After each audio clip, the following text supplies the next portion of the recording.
Yo, Atlas speaking and welcome to part 19 of What If I Was Reborn in Naruto as a civilian orphan trained and became the Wind Calamity. Let the tale begin. Chapter 845, The Most Valuable Resource. Hiruzen was left in shock when he heard of the various events that had happened. From Kusagakure accepting the most unfair agreement he ever saw, Fujin setting fire to Otogakure and marching on Tsunagakure, to solving the long unresolved mysteries surrounding the deaths of Minato and the third Kazekage, Hiruzen didn't anticipate either of those events occurring. What shocked Hiruzen most was that Fujin supposedly killed the masked Uchiha from the Akatsuki. He thought, from his description, he sounds just like the person Itachi mentioned in his first report. Though he didn't know the masked ninja's abilities, Itachi had the same thoughts as Fujin as well. Unfortunately, he mentioned his existence to me after the Uchiha massacre had taken place. It was already too late.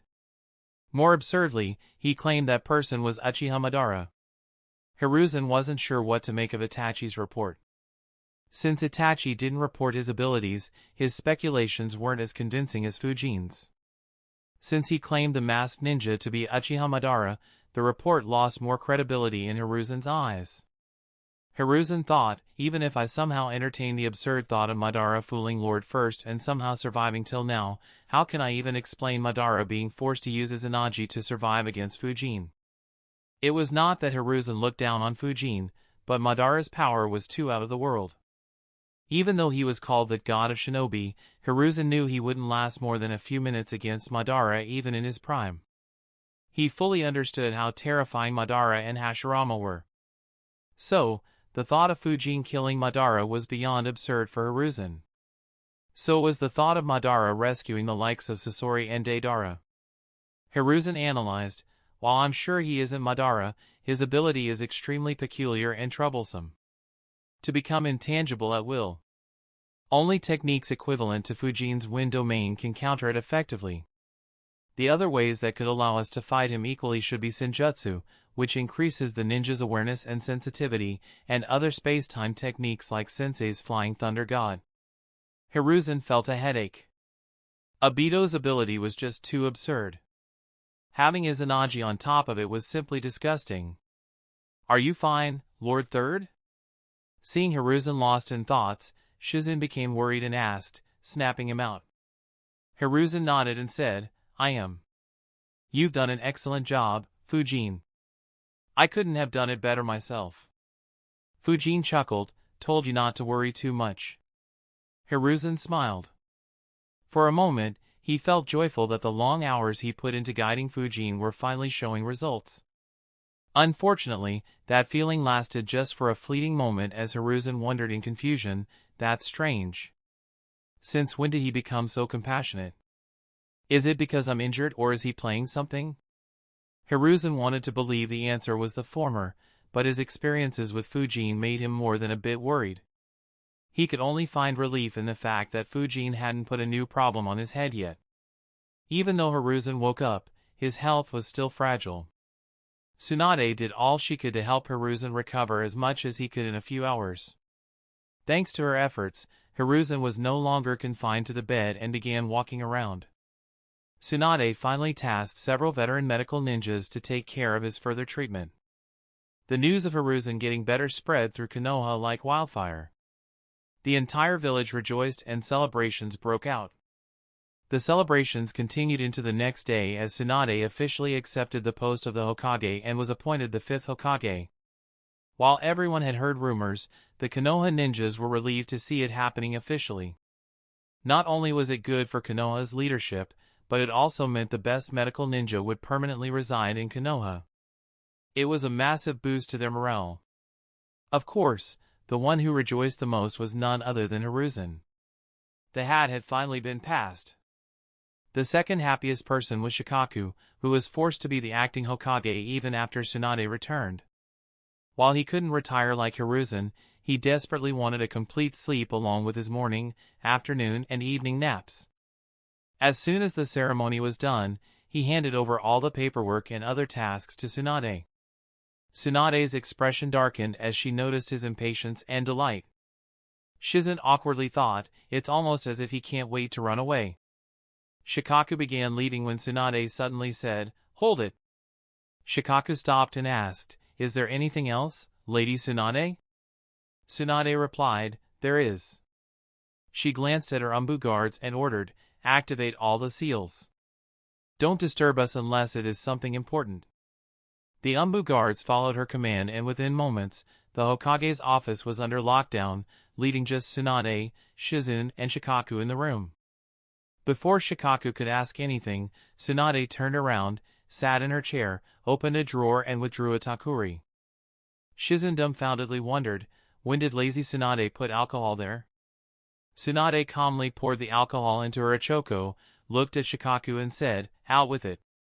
Tell me about Fujin's mission record and every other crazy thing he did to gain Sensei's interest and trust. Also, tell me why Jiraiya was so reserved while talking about him." Her words immediately piqued Shizune's interest. She thought, the story of the infamous spectral swordsman? This should be entertaining.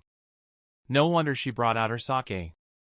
Unlike Shizune, Shikaku's face fell. He sighed and muttered, "I'll be here all day." Sitting in his basement, Fujin observed several open scrolls in front of him, each containing information about the human soul. Nearly all of the scrolls were handed to him by Tsunade, with the last one being the one where he was writing down his observations and analysis. Fujin studied the information for a long time before letting out a sigh.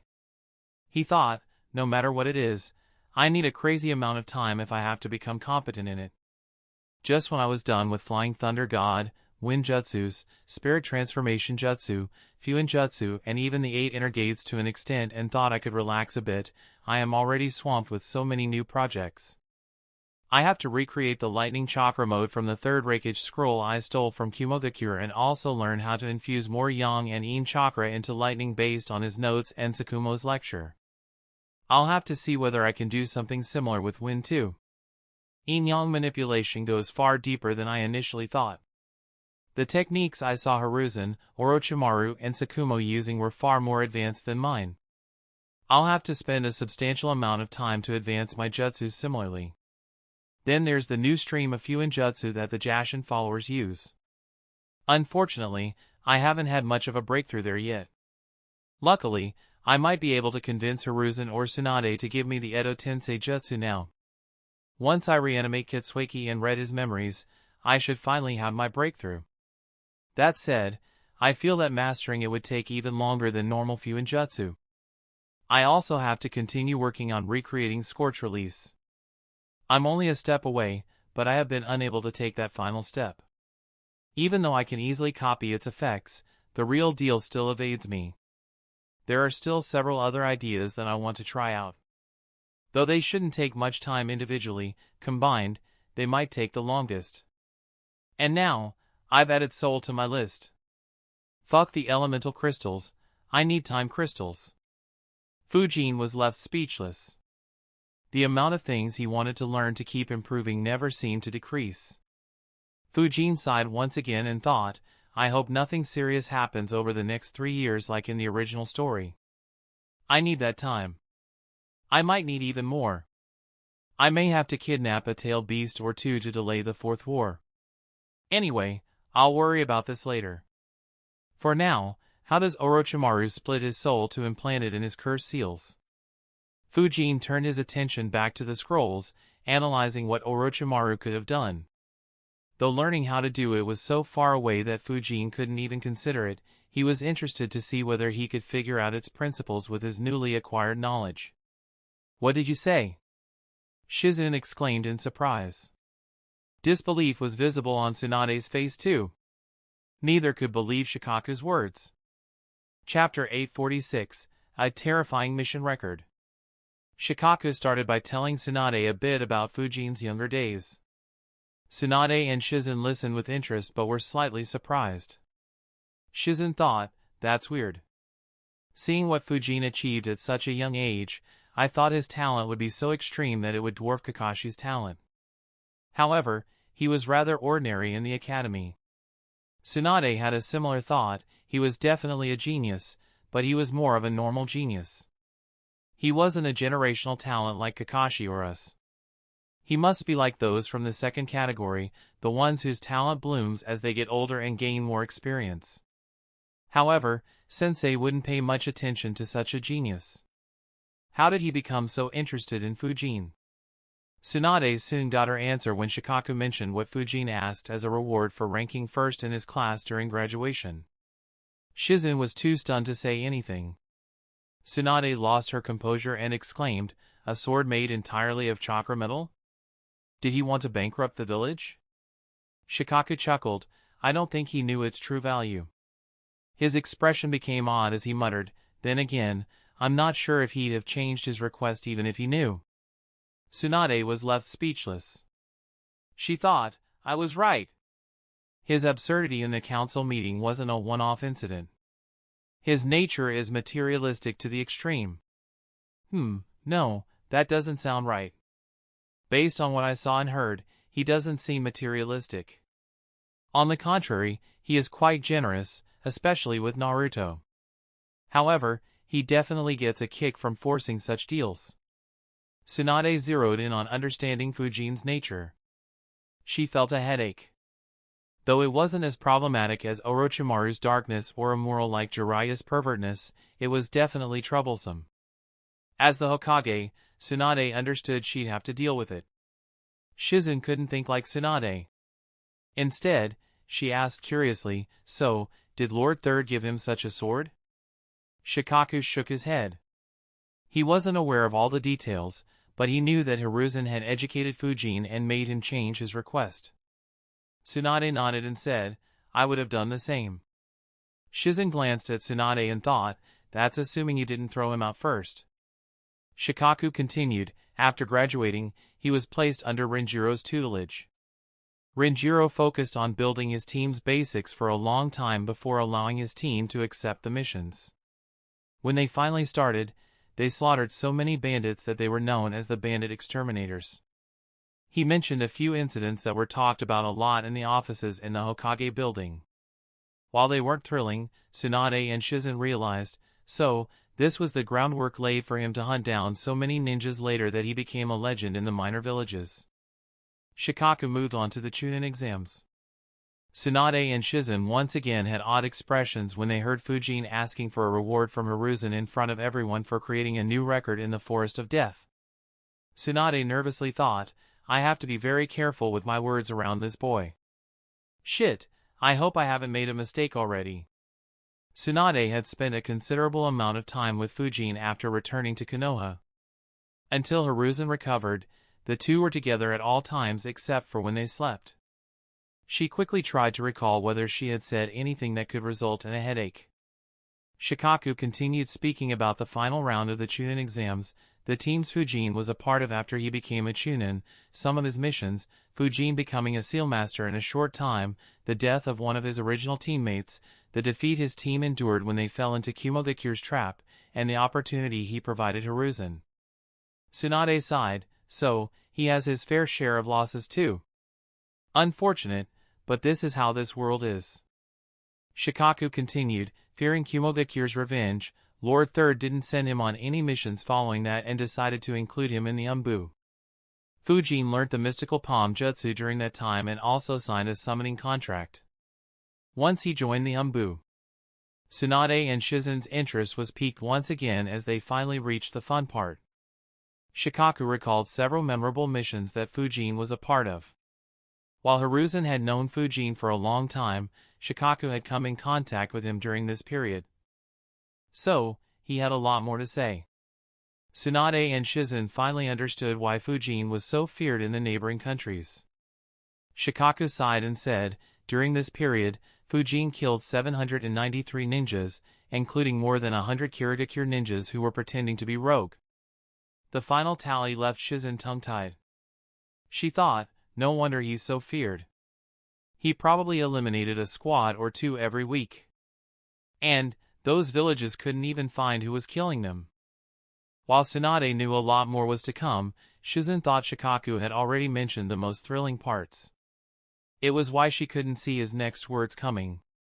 Shikaku glanced at the ladies and asked, I am sure the two of you would have heard about the turmoil that happened in the Land of Wind a few years ago, right? Both nodded. Shizen said, yeah, that was strange. Even though we were in a remote town in this country, we heard of a possible civil war breaking out in the Land of Wind due to the 4th Kazekage's actions. Things got so out of control that Sunagakure had to make an official statement to calm down their citizens. They blamed unknown rogue ninjas for disguising themselves as Sunagakure ninjas and causing trouble. When things were threatening to go out of hand, Raza had to make a statement to transfer blame. While the affected people were suspicious of Raza's words, the uninvolved people, like Tsunade and Shizune, believed Sunagakure's statement. It made little sense for Sunagakure to do something like that. Shikaku said, that's correct. All that was caused by Fujin. What did you say? Shizune was caught so off guard that she exclaimed loudly in surprise. Luckily, the seals were activated, otherwise, the Umbu ninjas standing outside would have been shocked by her shout. Disbelief was visible on Tsunade's face too. She couldn't believe Shikaku's words. She immediately asked, what do you mean? He must have been only 13 back then. Did Sensei send him on such a mission at that young age? Shikaku nodded, yes. He had been sent to the Land of Wind for his Umbu captain promotion mission. Tsunade interrupted Shikaku, something doesn't add up. We should have been weak back then. Be it the losses of the Nine Tails incident or the Uchiha massacre. Sensei wouldn't make such a risky move at such a time. Shikaku nodded once again, he didn't. Confusion appeared on Tsunade and Shizune's faces. Neither could understand what Shikaku was implying. Before they could analyze, Shikaku continued, our Umbu captain promotion missions used to be kept vague to evaluate the candidate better. Fujin wasn't ordered to do anything so drastic. He just assumed that it was expected of him and did it. Neither knew what to say. Despite having rich experiences and having seen all sorts of tragedies, this was still the most absurd thing Tsunade heard. A 13-year-old ninja nearly started a civil war in one of the 5 major countries merely to ensure he got promoted in the Umbu. Tsunade couldn't wrap her head around this. Despite it being several years and having seen more of Fujin's accomplishments, Shikaku was the same. Even though he understood Fujin far better now, he still couldn't understand how Fujin reached that conclusion. He stayed silent for a few minutes, allowing Tsunade and Shizune to calm down. Finally, Tsunade sighed and said, all right, tell me what more absurd things he has done. No need to mention any of the routine stuff. Shikaku nodded. Well, a few months after becoming the Umbu captain, his team ran into an ambush set up by Iwagakure. They wanted to kill a faction in Kusagakure, which was being protected by Fujin's squad. We had anticipated it, which is why his squad was sent. What we didn't anticipate was that Iwagakure would send Rashi. Tsunade became serious. Rashi and Han's tailed beast bombs were a huge threat to her. She couldn't take either of them lightly. Even without transforming into his tailed beast, Rashi was still a formidable ninja. She asked, how did he get away? Shikaku answered, he fought against Rashi, buying time for his team to retreat.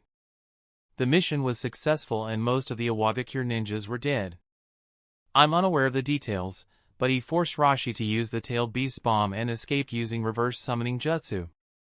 Chapter 847, a terrifying mission record.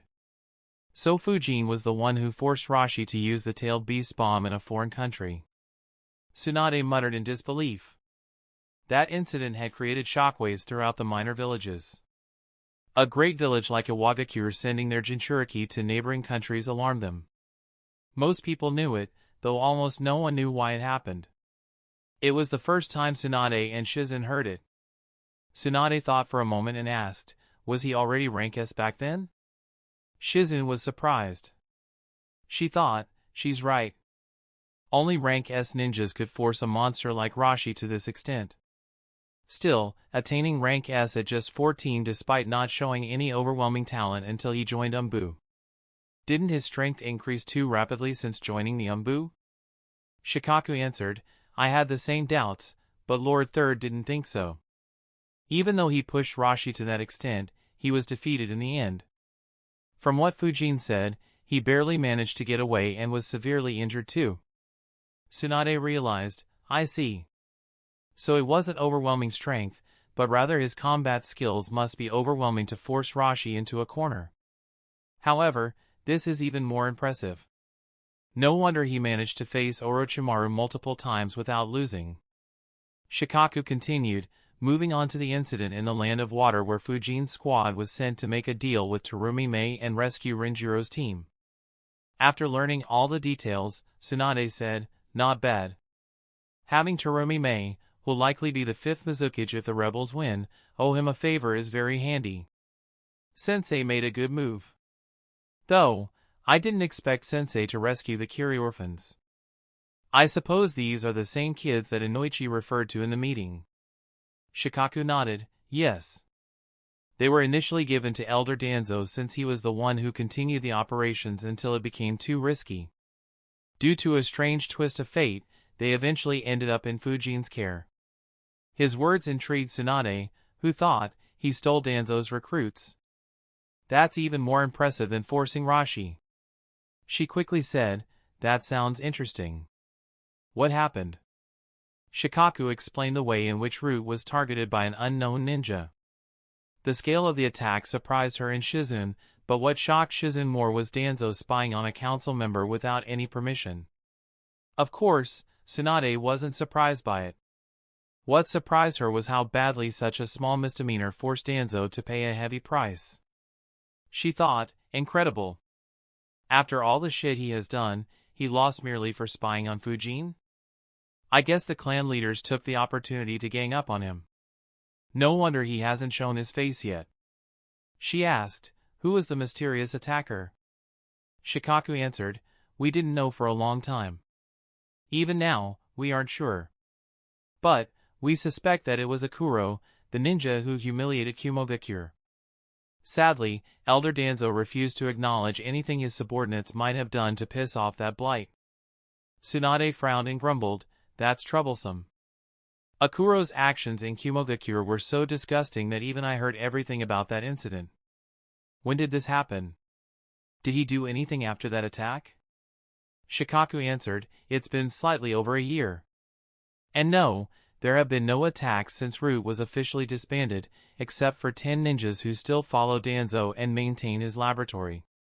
Tsunade thought and said, good. It must not have been too serious then. Continue. Shikaku said, the next major event also involves Iwagakure. Due to his clash with Rashi, they somehow deduced his identity and set a deadly trap in the Land of Waterfall. They did an excellent job as none of us saw it coming.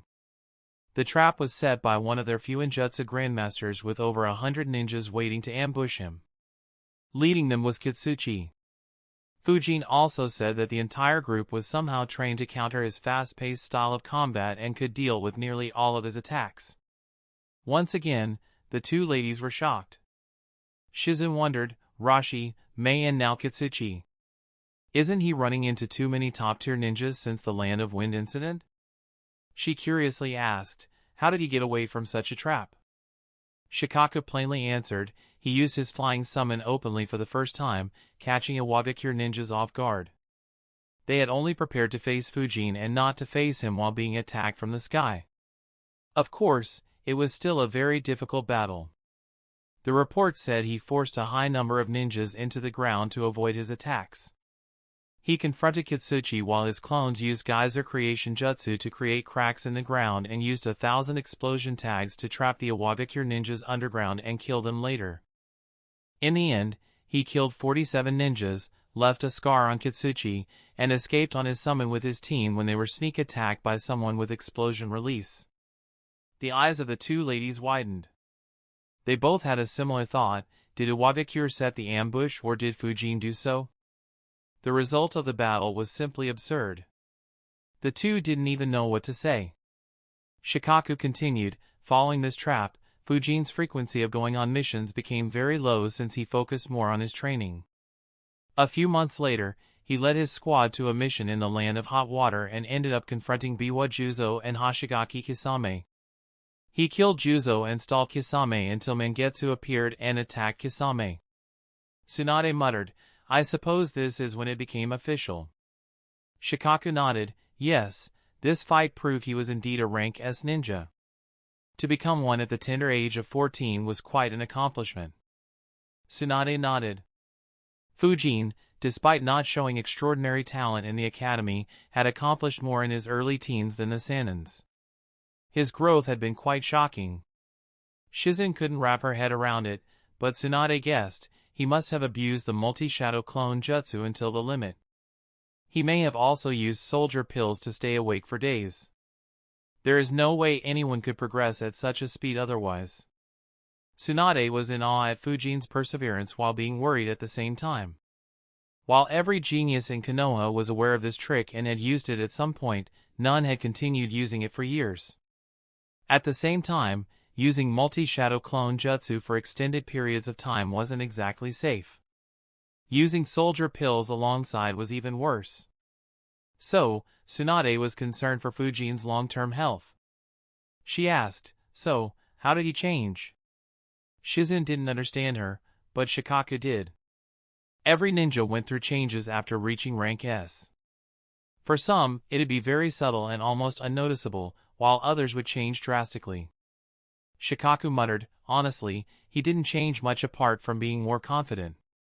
The only major change was that he left the Umbu and started devoting even more time to his training. This was also the time when he took Naruto under his wing. Tsunade thought, interesting. He's more like Tsukumo and Minato in this regard than us. I didn't think that'd be the case seeing how shameless he is. Luckily, she couldn't hear Shikaku's thoughts. Shikaku could only complain in his heart. The only real change was that he started creating even bigger messes and became very liberal in dumping them on my third's head. However, she can learn this later. It'll be troublesome if she quits on the first day. We need her to stay at least until we can force Fujin or Kakashi to accept this job. Shikaku hid his thoughts well and continued, following his departure from the Umbu, Lord Third created a new position in the council to represent the civilian ninjas and appointed him. I believe he wanted to use his unique nature to give us an advantage in negotiations, which is why he frequently took Fujin along on diplomatic missions even when he was in the Umbu.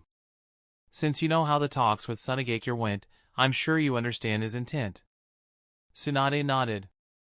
Fujin's role in the negotiations was simply too critical. Without him, Konoha would have been forced to compromise considerably. Even she or Jiraiya couldn't have done a better job than Fujin since their natures were already well known. They couldn't pretend to be as unpredictable or outrageous as Fujin. Shikaku added, his time as a council member has been rather eventful too. You should pay attention to the ideas he proposes. They're quite unique and revolutionary. Once they're implemented properly, the academy will become quite different from what you or anyone else remembers. He mentioned the ideas Fujin proposed to make changes to the academy's curriculum and teaching methods. He also mentioned Katsuhiro's proposal and how Fujin tweaked it to get everyone aboard. Tsunade and Shizune, who were already beyond impressed by Fujin's fighting abilities, didn't expect Fujin to have this side too. Chapter 848, An Emotional Roller Coaster. Not only does Fujin have terrifying combat capabilities, but he also has an innovative mind. He also had early success as a diplomat and managed to restrict Danzo. Though it should be the clan leaders who forced Sensei's hand, it still shows his political acuity. No wonder Sensei has such high hopes for him and has taken so many steps to improve Fujin's political standing. Creating a new position of the council, giving him root trainees and letting him experience diplomacy at a young age. He must have also worked in the background to shield Fujin from political moves from the ones not happy about this. Considering our next goal is to improve the village's strength to the next level, Fujin will be critical in more than one way. Until a few minutes ago, Tsunade just admired Fujin's combat strength, perseverance, and found his diplomatic tactics amusing. However, her focus had changed to his innovative nature. She knew that Konoha would experience a period of peace. Combat prowess won't be too useful during such a period. Instead, the nurturing skills would take forefront until the world became chaotic again. She could see that just the changes to the academy and the establishment of the guidance hall would result in a qualitative change in Konoha's forces. Unless the other great villages copied them, Konoha would have a terrifying edge in the next war. Tsunade continued analyzing, Also, just as I thought, he isn't greedy. Despite having an opportunity to earn hundreds of millions of Ryo or even over a billion, he selflessly gave everything to the village. He just gets a kick out of making deals like those. Tsunade's hunch was confirmed when Shikaku informed her that Fujin didn't try to make any money from the guidance hall. As a result, his impression on her mind became much better. However, if she knew Fujin treated corrupt nobles as his personal bank, who could say what her thoughts would be? Or, if she knew that the Hokage wasn't safe from Fujin's tendencies, would she still have such an impression of Fujin? She said, "That's impressive. I didn't expect Fujin to have so many talents. Did he take any missions while in the council?" Shikaku nodded, "Yes, but very few were voluntarily. He just takes all elimination missions in a particular area once a while to kill his boredom. The rest were all specifically requested by Lord Third." Tsunade nodded and said, "Once again, just tell me the important ones." Shikaku said, "Well, the first one was in the land of hot water, where he went to solve the mysteries of several missing ninjas. It ended up being a hunt for a Jashin fanatic called Haiden, who also attracted Akatsuki's attention. Fujin solved the mystery and chased after him in the land of frost, until he had another encounter with Akatsuki.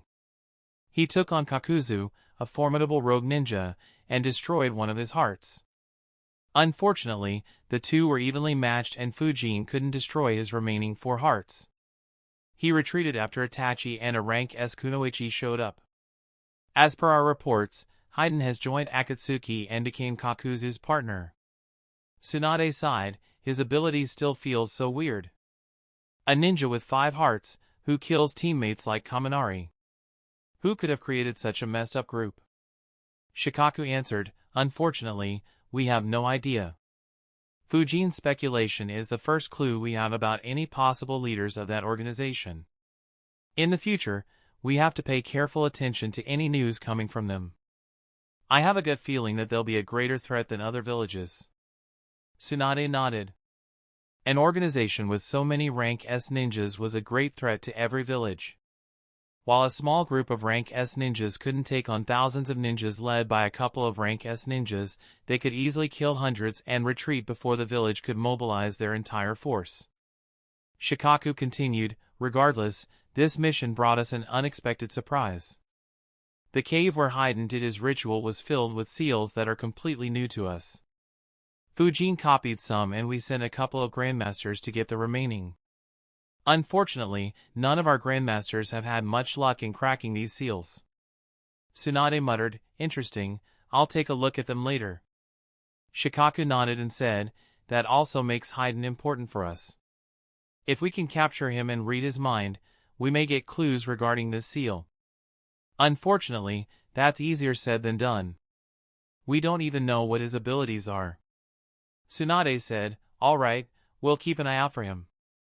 "Which other missions did Fujin go on?" Shikaku said, "The next important mission he went to was in the land of rivers. There were reports of Suna ninjas being spotted around Yamakawa town and a couple of our squads went missing in that country. Fujin went to investigate and found 22 Suna ninjas, including a grandmaster, hiding in a base under the Yamakawa family's mansion. However, the town was assaulted by Sasori before Fujin could take action." Shizu muttered, "Another encounter with Akatsuki? Isn't it too frequent?"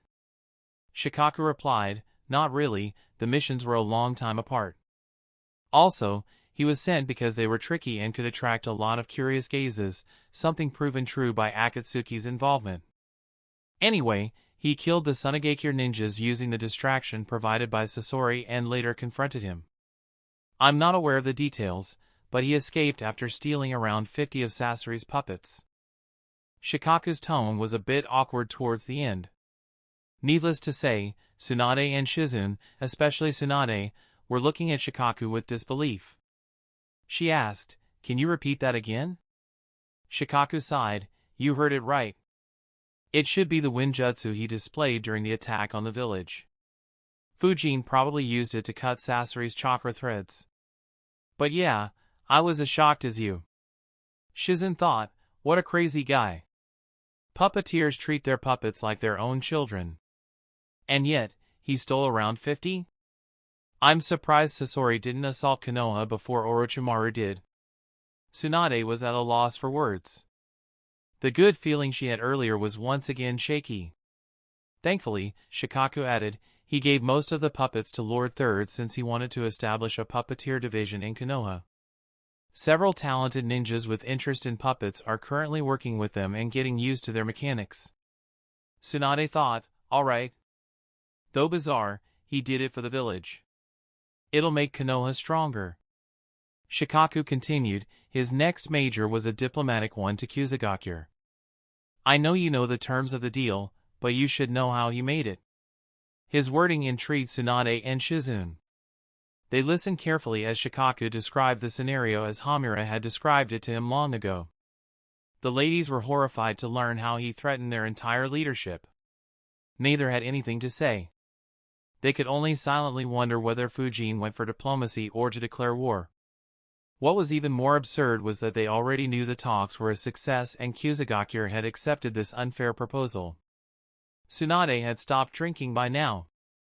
The barrage of shocking revelations forced her to stay sober. She asked, what all crazy things did he do? Shikaku said, quite a few, though here onwards, most of it was sanctioned by Lord Third or me. That said, he exceeded our expectations each time. Feeling something off, Lord Third asked Fujin to proctor the second round of Chunin exams. He ended up facing Orochimaru in the Forest of Death and surprised everyone by forcing him to retreat. Tsunade and Shizune nodded. They had heard about this battle in detail from Jiraiya. Of course, it was what followed that shocked them to their core. Shikaku continued, Lord Third used this surprising event to trap the curious spies. As we expected, all Iwagakure and Kumogakure spies stepped into it and were captured. We read their memories and destroyed their intelligence network in and around the Land of Fire. However, we first used it to trick Kumogakure into sending their Raikage and Killer Bee to hunt Fujin. While they traveled to our border, Fujin sneaked alone into the Land of Lightning and closed in on the forward bases Kumogakure had created. Lord Third wanted to weaken Kumogakure to ensure that they wouldn't be in a position to take advantage if Tsunagakure and Orochimaru attacked us. So, Fujin's mission was to eliminate every Kumogakure ninja in at least 3 of the 10 bases. The mission shocked Shizune, but Tsunade wasn't too surprised. She had seen Hiruzen and Danzo do such stuff too frequently to ensure Konoha held an advantage. Yet, even her pupils dilated and eyes widened in horror as she heard Shikaku's next words.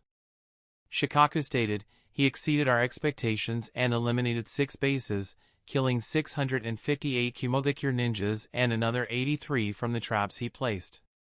Chapter 849, Tsunade's Smile. He killed 658 ninjas? And another 83 died, from the traps he placed? Shizune completely lost her composure. She couldn't even form her thoughts properly. Though Tsunade didn't lose her composure, she was equally shocked. Even though Hiruzen and Danzo engaged in such acts frequently, she had never heard either of them ever killing so many ninjas outside the Great Wars. More often than not, their covert operations would only eliminate a few squads at a time. Killing 741 ninjas from the same village during peacetime in a single mission was completely outrageous. Before either of them could say anything, Shikaku added, all of them were elite ninjas, who the Raikage was grooming for the next major war. That is why Kumogakure has been quiet despite the chaos caused by Orochimaru and Tsunagakure. Tsunade's eyes twitched as she thought, 741 elite ninjas. That's enough to take out most minor villages. Iceheart must have bled. To be played so badly by Sensei, having his ninjas slaughtered by Fujin, and then getting humiliated by Akuro. She asked, does Akuro's involvement have anything to do with us or Fujin? I know you said we haven't confirmed whether he was the one who attacked Root, but this is too coincidental, isn't it? Shikaku answered, we felt it too, but no, it wasn't. Kumogakure was just unlucky. Shikaku explained how Kumogakure pissed Akuro off by disturbing his meal and how he reacted. The ladies were left without words again. Despite having seen a myriad of peculiar ninjas, Tsunade hadn't seen anyone as unreasonable as Akuro. Shizen muttered, "Kumovikure just jumped on the axe, didn't they?" Shikaku nodded, not once, but twice. Shizen immediately realized, that's right. There was no reason for them to hunt Fujin. If they didn't try to do so, Lord Third wouldn't have risked sending Fujin there. Tsunade said, "Tell me all the details about this mission. What were those military camps? Why did they have such a high number of ninjas? And, how did Fujin kill so many ninjas?" Shikaku nodded and informed Tsunade everything about the mission, or at least as much as he was aware. After all, Fujin never explained how he eliminated 6 bases. So, Shikaku could only speculate. As they learned about the finer details, their shock slightly subsided. Instead, they marveled even more at Fujin's capabilities. Tsunade analyzed, to eliminate 6 bases that were hundreds of kilometers from each other and consisted of over 100 ninjas each, so quickly, efficiently and stealthily. This isn't just a testimony to his strength. Even if Jiraiya and Orochimaru had attacked together, we couldn't have stopped them from sending a message back to Kumovikure. To do this, he must have needed fuinjutsu or barriers to stop any attempts to contact their village. In addition, his flying summon had to be fast enough to make the trips between the bases very quickly. Most importantly, he needed to eliminate everyone in the base quickly to reduce variables. The third point no longer surprised Tsunade. Considering what Fujin had done during and following the attack, Tsunade knew that was the easiest part for Fujin. It was the others that startled her. Luckily, it wasn't too much for her to take due to everything she had heard so far. Tsunade continued analyzing. In addition, he also set traps in every base. Traps that were so thorough that even a grandmaster failed to detect them. His fuinjutsu skills are far better than I imagined. Of course, in order to do all of this, his planning and strategy skills also needed to be top-notch. However, considering what he did in the Land of Rice, this isn't surprising either. Unlike Tsunade, who quickly accepted it and began analyzing, Shizen was still in a daze. Due to having left with Tsunade at a young age, she hadn't seen the world as much as her mentor. While she knew of the tragedies of war, she couldn't wrap her head around killing hundreds of ninjas during peacetime irrespective of the objectives. She turned her head towards Tsunade to say something, but her words stayed in her throat as she wondered in surprise, "Lady Tsunade is smiling?" She couldn't understand why Tsunade would smile. However, after being Hiruzen's advisor for so long, Shikaku could read her thoughts at a glance. He thought, as expected. For a leader, there's nothing more pleasing than having a weapon like Fujin. Shikaku didn't judge her. As much as Fujin loved creating headaches for Shikaku, Shikaku was more than glad to have him. Without Fujin, Shikaku's headaches would have been far greater. Shikaku said, "As for the events of the Chunin exam, I'm sure Lord Jiraiya has already informed you about the same." Tsunade nodded. She also knew what happened after the battle since she and Jiraiya grilled him on the day they returned to the village. As such, she expected Shikaku to be done. To her surprise, he said, "Actually, there is another thing that happened that I didn't tell you earlier since I wanted you to focus on healing Lord Third." Tsunade wasn't offended. The very reason she didn't accept the seat for nearly a couple of weeks was to heal Hiruzen. She asked, "What is it?" Shikaku awkwardly said, "When Fujin was in the Land of Rice with his army, he found several Kumovikure squads sneaking around. He had the army eliminate all of them secretly. Along with Otogakure ninjas, 206 Kumovikure ninjas met their end. He didn't leave behind any proof that could connect their deaths to us though. So, we can feign ignorance and blame it on Orochimaru if Kumovikure ever tried to raise this issue. However, we should stay on guard." Tsunade and Shizen were left speechless for the last time. Shizen muttered to herself, "He's too relentless." At the same time, Tsunade thought, "He doesn't let go of any opportunity." Shikaku sighed and muttered lazily, "Well, that's all of his sealed missions." "If they're—" Shizen interrupted him and asked, "I don't understand." "If Fujin did all this, shouldn't he have been famous a long time ago? Why was he only famous as the spectral swordsman until he faced Orochimaru? Shikaku sighed again, this time showing how exhausted he was, and answered, it's because no one knows he did them. No one else in Konoha knows he was the one behind the events in the Land of Wind. Even Tsunagakure only has speculations. His clash against Rashi, Kitsuchi and Juzo are only known to his Umbu subordinates, while his fight against Kakuzu is only known to his teammates in that mission. His actions in Yamakawa Town and the Land of Lightning are a secret too. Considering the sensitive nature of these missions and the number of ninjas he killed while in Umbu, we could only deny knowing anything about it. Shizune replied, I understand.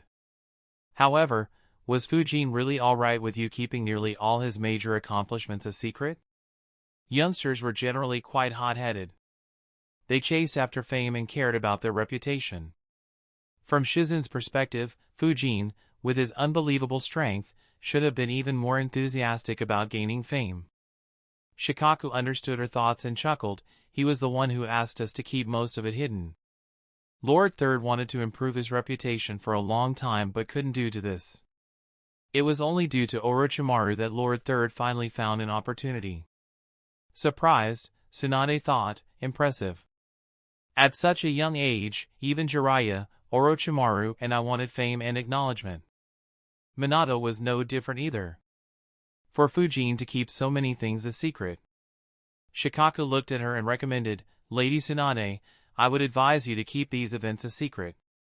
Not only would they bring trouble to the village, but Fujin wouldn't be pleased either. Besides, there's no need to increase his fame any further. All villages are aware of him and consider him a major threat by now. Tsunade nodded. Shikaku said, that's everything, Lady Tsunade. I'll take my leave now. Before Tsunade could give him another task, Shikaku escaped. Tsunade grumbled, he's as lazy as ever. Couldn't he give me a brief rundown on which files I should focus on? Tsunade sighed and turned her gaze to Shizune. She instructed, let's get to work, Shizune. By the end of the day, I want to get a hang of all the files here and rearrange them. Yes, Lady Tsunade, Shizune replied obediently and began assisting her. Thanks to Shikaku and Jiraiya, Tsunade understood the state of the village. Rearranging the files wasn't much of an issue for her. She also had time to take a look at several other important matters. As the sun set, Tsunade sat in her chair, looking unsurely at a file in front of her. She let out a sigh and muttered, this is too complicated. What a troubled kid. She glanced towards the ceiling and muttered, ask Sensei to visit me tomorrow morning. I need his view on a matter. Chapter 850, Another Student? A few hours after sun rose, Hiruzen strolled into the Hokage building. Unlike the previous times, he was completely relaxed. He thought, it's been so long since I didn't have many responsibilities. I got a short respite when Minato succeeded me. It's a shame that it ended so quickly. Even though he was far weaker and in tremendous pain, not having the pressure of what came with the seat relaxed Hiruzen. He walked into his old office calmly. Looking at his student buried in paperwork brought back some of his memories. Luckily, he could afford to smile this time since he didn't have to do them. His peaceful smile annoyed Tsunade. She thought, he sure is enjoying life after burying me in paperwork. He said, you seem to be recovering well, Sensei. Are you missing your old job? Realizing his thoughts were being read, he coughed and said, I'm just happy to see you in this chair. Even though it's much later than I hoped, I'm glad it happened. As he spoke, Hiruzen thought, the injuries and retirement have affected my mental state. I am too relaxed, making it far easier to read me. I need to work on this before working on my chakra control. Needless to say, his words didn't fool Tsunade. Unlike others, she knew Hiruzen too well. She turned her attention to a file in front of her and said, you're losing your game, Sensei. Anyway, I need your help with this. It's so messed up that I don't have any idea of how to approach him. Hiruzen was surprised. He walked forward and sat on the chair Shizune placed opposite Tsunade. He picked up the file and muttered, Uchiha Sasuke? Why was he admitted? Tsunade answered, Yoshi found his mental state off and forced him to be admitted. His suspicions were correct. This kid is a complete mess. Then again, it ain't surprising. Hiruzen became serious. Considering how Itachi had sacrificed, he couldn't let his brother suffer. However, he was confused and wondered, that's strange. Wasn't he doing well? He also picked up Kakashi's Chidori and improved his taijutsu drastically. Could it be Orochimaru's cursed seal? He looked at Tsunade and asked, what do you mean it isn't surprising? Is the seal out of control? Tsunade asked in surprise, you don't know? She immediately realized, that's right. Fujin never ran into Itachi and hence never mentioned him. Since Sensei is still recovering, others haven't burdened him with the Messier stuff. Hiruzen raised an eyebrow and asked, what happened? Tsunade informed him about Itachi and Kisame's visit to the village and their encounter with Naruto, Sasuke, and Jiraiya. Hiruzen's expression became even more serious. Placing his elbows on the desk and resting his chin on his palms, Hiruzen entered into a deep thought. He analyzed, Itachi visited. He must be warning Danzo and others from making a move on Sasuke since my status was unknown. However, why would he harm Sasuke to such an extent? He should know that his actions would only push Sasuke to do something drastic like accepting the darkness and seeking Orochimaru. His eyes widened as it suddenly clicked in his mind, wait, that's it. He's pushing Sasuke to become faster quickly. This means... Tsunade noticed his reaction and asked, did you figure out something, Sensei? Hiruzen sighed, no, it's just a pity to see Sasuke suffer so much. Let me read Yoshi's report first. In order to not make Tsunade suspicious, he opened the file and read while his thoughts were in a different place. Hiruzen sighed internally as he realized Itachi's illness must be worse than what he reported.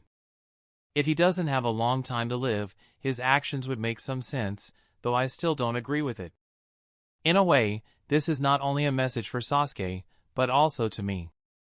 He increased Sasuke's thirst for strength and hopes I satisfy it so that Sasuke can avenge the Uchiha clan before Itachi succumbs to his illness. If I can't, he wants Sasuke to pursue Orochimaru's help. Of course, it'll be very risky, but Orochimaru must have been forced to change his body by now. Itachi must believe that Sasuke would have the strength to kill Orochimaru by the time he can change his body again. While Hiruzen understood Itachi's confidence in his younger brother, it didn't change how risky the whole thing was. Hiruzen's current state was due to none other than Orochimaru. Unlike Itachi, he had no confidence in Sasuke killing Orochimaru. Naturally, he preferred to let Sasuke get stronger in Konoha's safe environment. He thought, I could only ask Kakashi to quicken up Sasuke's training. Hiruzen felt troubled. Just as he decided to let Kakashi increase Sasuke's training, he read in Yoshi's report that Sasuke didn't think of Kakashi as capable enough to teach him. Hiruzen analyzed, there is no doubt that Kakashi is the best person to teach Sasuke. Be it the Sharingan, lightning nature, or Kakashi's vast array of jutsus and expertise. He's even more suitable than me to teach Sasuke. Unfortunately, due to his loss against Itachi, Kakashi's image has drastically fallen in Sasuke's mind. He won't be satisfied if I force him to keep training under Kakashi.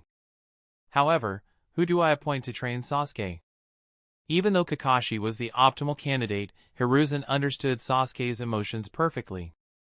He realized forcing Sasuke would have a negative result. Unfortunately, there weren't many options. Hiruzen thought, the only ones with a greater prestige than Kakashi are Jiraiya, Tsunade, myself and Fujin. Jiraiya's teaching style doesn't suit Sasuke. Neither does Tsunade's style. I could train him, but in my current state, he might respect me even less than Kakashi. That only leaves Fujin. However, Hiruzen felt another headache. Normal missions were one thing, but asking Fujin for personal favors was very expensive. Hiruzen didn't want to have such a conversation with Fujin so quickly after waking up. He wasn't sure whether his soul could handle such an intense battle. Though he could let Tsunade handle it, he had a feeling he would regret not aiding her. Hiruzen thought, I've to be there. Anyway, should I do that? Hiruzen fell even deeper in thoughts. For some time, he forgot everything around him, focusing entirely on this troublesome matter. He didn't turn the pages in the file for several minutes. You've been thinking for quite a while, sensei. Is everything all right? Tsunade asked. She knew that Hiruzen was still suffering tremendously and was concerned for his health. Hiruzen turned his gaze toward Tsunade. The look in his eyes surprised Tsunade. Never before in her life had she ever seen Hiruzen being so unsure. She could see the intense struggle happening inside him even though she didn't know what it was. Hiruzen, the man who didn't hesitate to become the decoy to let his comrades and sensei escape, hesitated long and hard before coming to a decision. He let out a long sigh and muttered, Shizune, bring Jiraiya here. Shizune was surprised but followed immediately. Hiruzen softly said, You guys, secure the office. Tsunade's Umbu guards flickered out of the room and activated all the seals. Before Tsunade could ask, Hiruzen said, There's something you should know. But, let's wait for Jiraiya to come here. Tsunade nodded. The two waited in silence for Jiraiya to come. The confusion in Hiruzen's mind slowly faded away during this time. He became more sure of his decision. When Jiraiya returned, Hiruzen asked Shizune to stay outside. Jiraiya asked, Is everything all right? Hiruzen replied, It is, but there's something you should hear too. Take a seat. Jiraiya grabbed a chair and became comfortable as he and Tsunade wondered what Hiruzen wanted to say. As Hiruzen began speaking, surprise appeared on their faces. In the next few minutes, their surprise changed to shock, which quickly changed to disbelief, and by the end, they were completely stunned. Hiruzen could only see the grim expressions on his two students. Jiraiya and Tsunade stayed silent for a long time, unable to digest the truth behind the Uchiha massacre. Even in their wildest dreams, they didn't imagine something like this would have happened when neither of them were in the village. Finally, Jiraiya muttered, To think things deteriorated to such an extent. You should have called me, sensei. Hiruzen sighed, That was my plan. With you in the village, the Uchiha clan would have been more careful, and that would have bought me the time to negotiate with the Uchiha clan. Unfortunately, Danzo went around me and influenced Itachi to do something so drastic. Not that it reduces my fault. I completely failed to handle this matter properly. It was the greatest mistake I committed during my tenure. With Fujin's recent findings, it's almost certain that we were wrong to suspect the Uchiha clan. If true, this was a colossal failure on my part. Chapter 851, Jiraiya's Shock and Disbelief. Tsunade and Jiraiya stared at their old sensei for a long time. They wanted to scold Hiruzen for letting things deteriorate to such an extent, but both could feel the sincerity on his face, accompanied by guilt and regret. Unfortunately, neither his guilt nor his regret could undo his mistake. The Uchiha clan, one of the two founding clans of Konoha, had been betrayed by the very same village they helped create. Tsunade sighed, As much as I want to argue with you for allowing something like this to happen, we share the blame too. Had we been in the village, things could have been different. Jiraiya sighed as well. Suddenly, Tsunade's expression hardened. She said, I won't blame you anymore regarding this matter. However, I can't ignore it either. I acknowledge the efforts they put in the village, but I don't want to be advised by the ones who allowed things to deteriorate to this extent. I'll remove Elder Koharu and Elder Hamura from the council. Jiraiya agreed with Tsunade. While the crimes against the Uchiha clan could never be reversed and even their perpetrators would never receive any punishment, letting them enjoy the same powers and privilege crossed all lines. Now that Tsunade had taken charge, there was no reason to let them continue. Both looked at Hiruzen, who traditionally protected his old teammates. Hiruzen thought for a bit and sighed, I understand. However, neither will accept it without resisting, since you can't tell this to everyone. They'll also become hostile towards me and assume I threw them under the bus, since I'll keep my seat on the council. Jiraiya frowned and asked, Are you still defending them? You of all people should understand the gravity of this incident. Hiruzen shook his head and answered, I'm not. It's just a natural feeling to have. Luckily, there's a simple solution. I'll resign from my seat too. That should make them accept the situation. Hokuto or Asuma can represent the Sarutobi clan in the council. Hiruzen's words surprised his students. One had to remember that Hiruzen had been leading Konoha's council for too long. While he shared blame too, neither Tsunade nor Jiraiya wanted to blame him and instead wanted to focus on the remaining elders. Of course, this showed a certain bias, but neither cared much about it. It wasn't as if they needed to answer to anyone.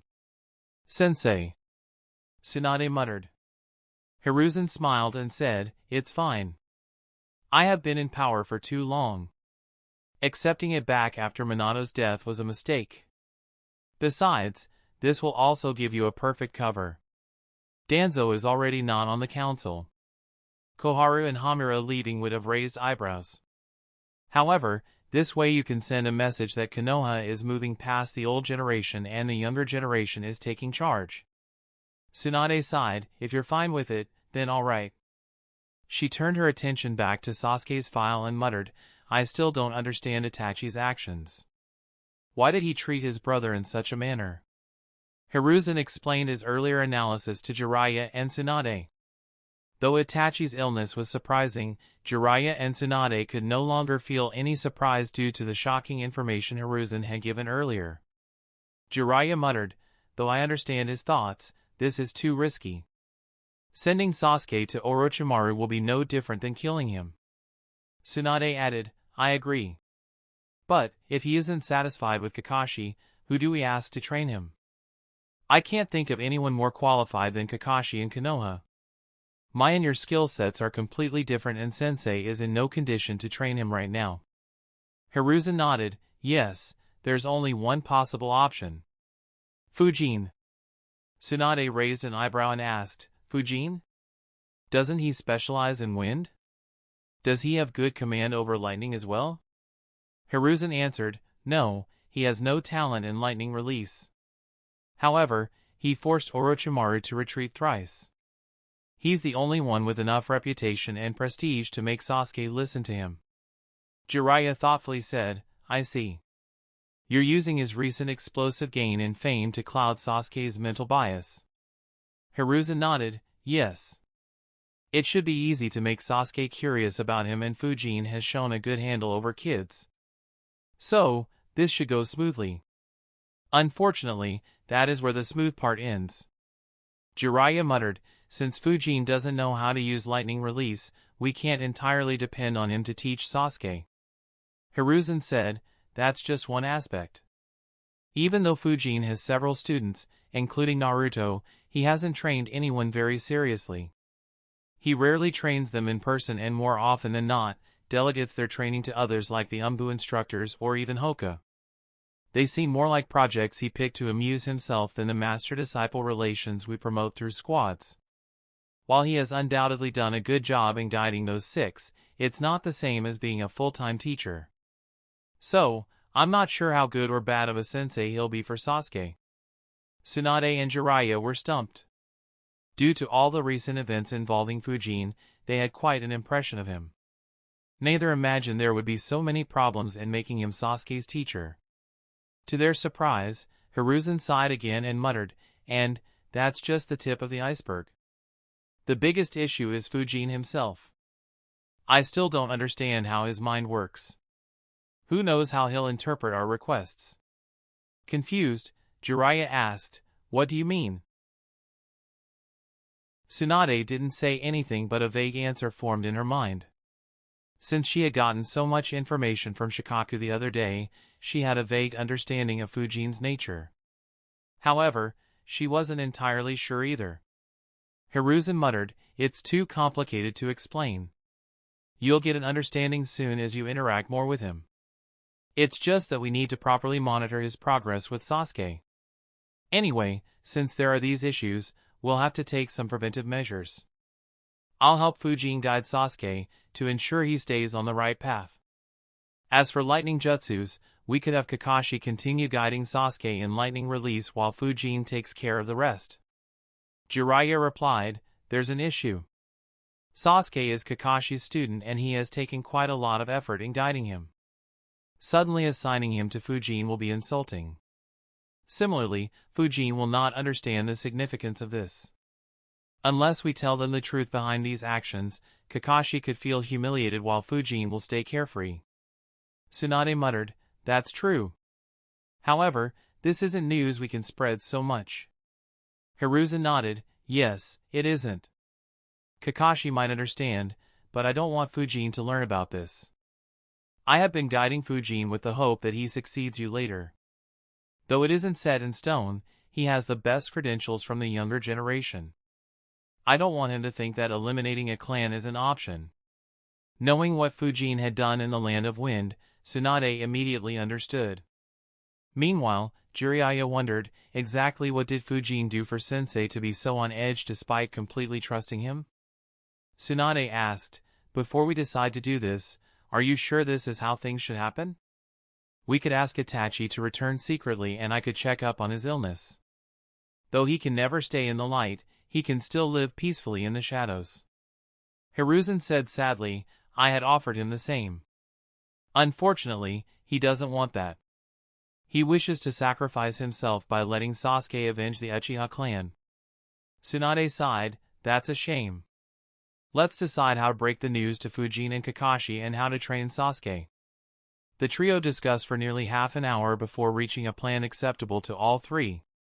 Jiraiya asked, "So, who do we call first?"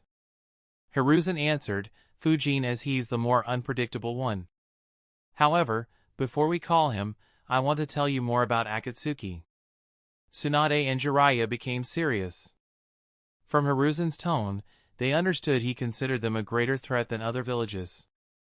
Hiruzen said, "By now, you should be aware that they're targeting the tailed beasts.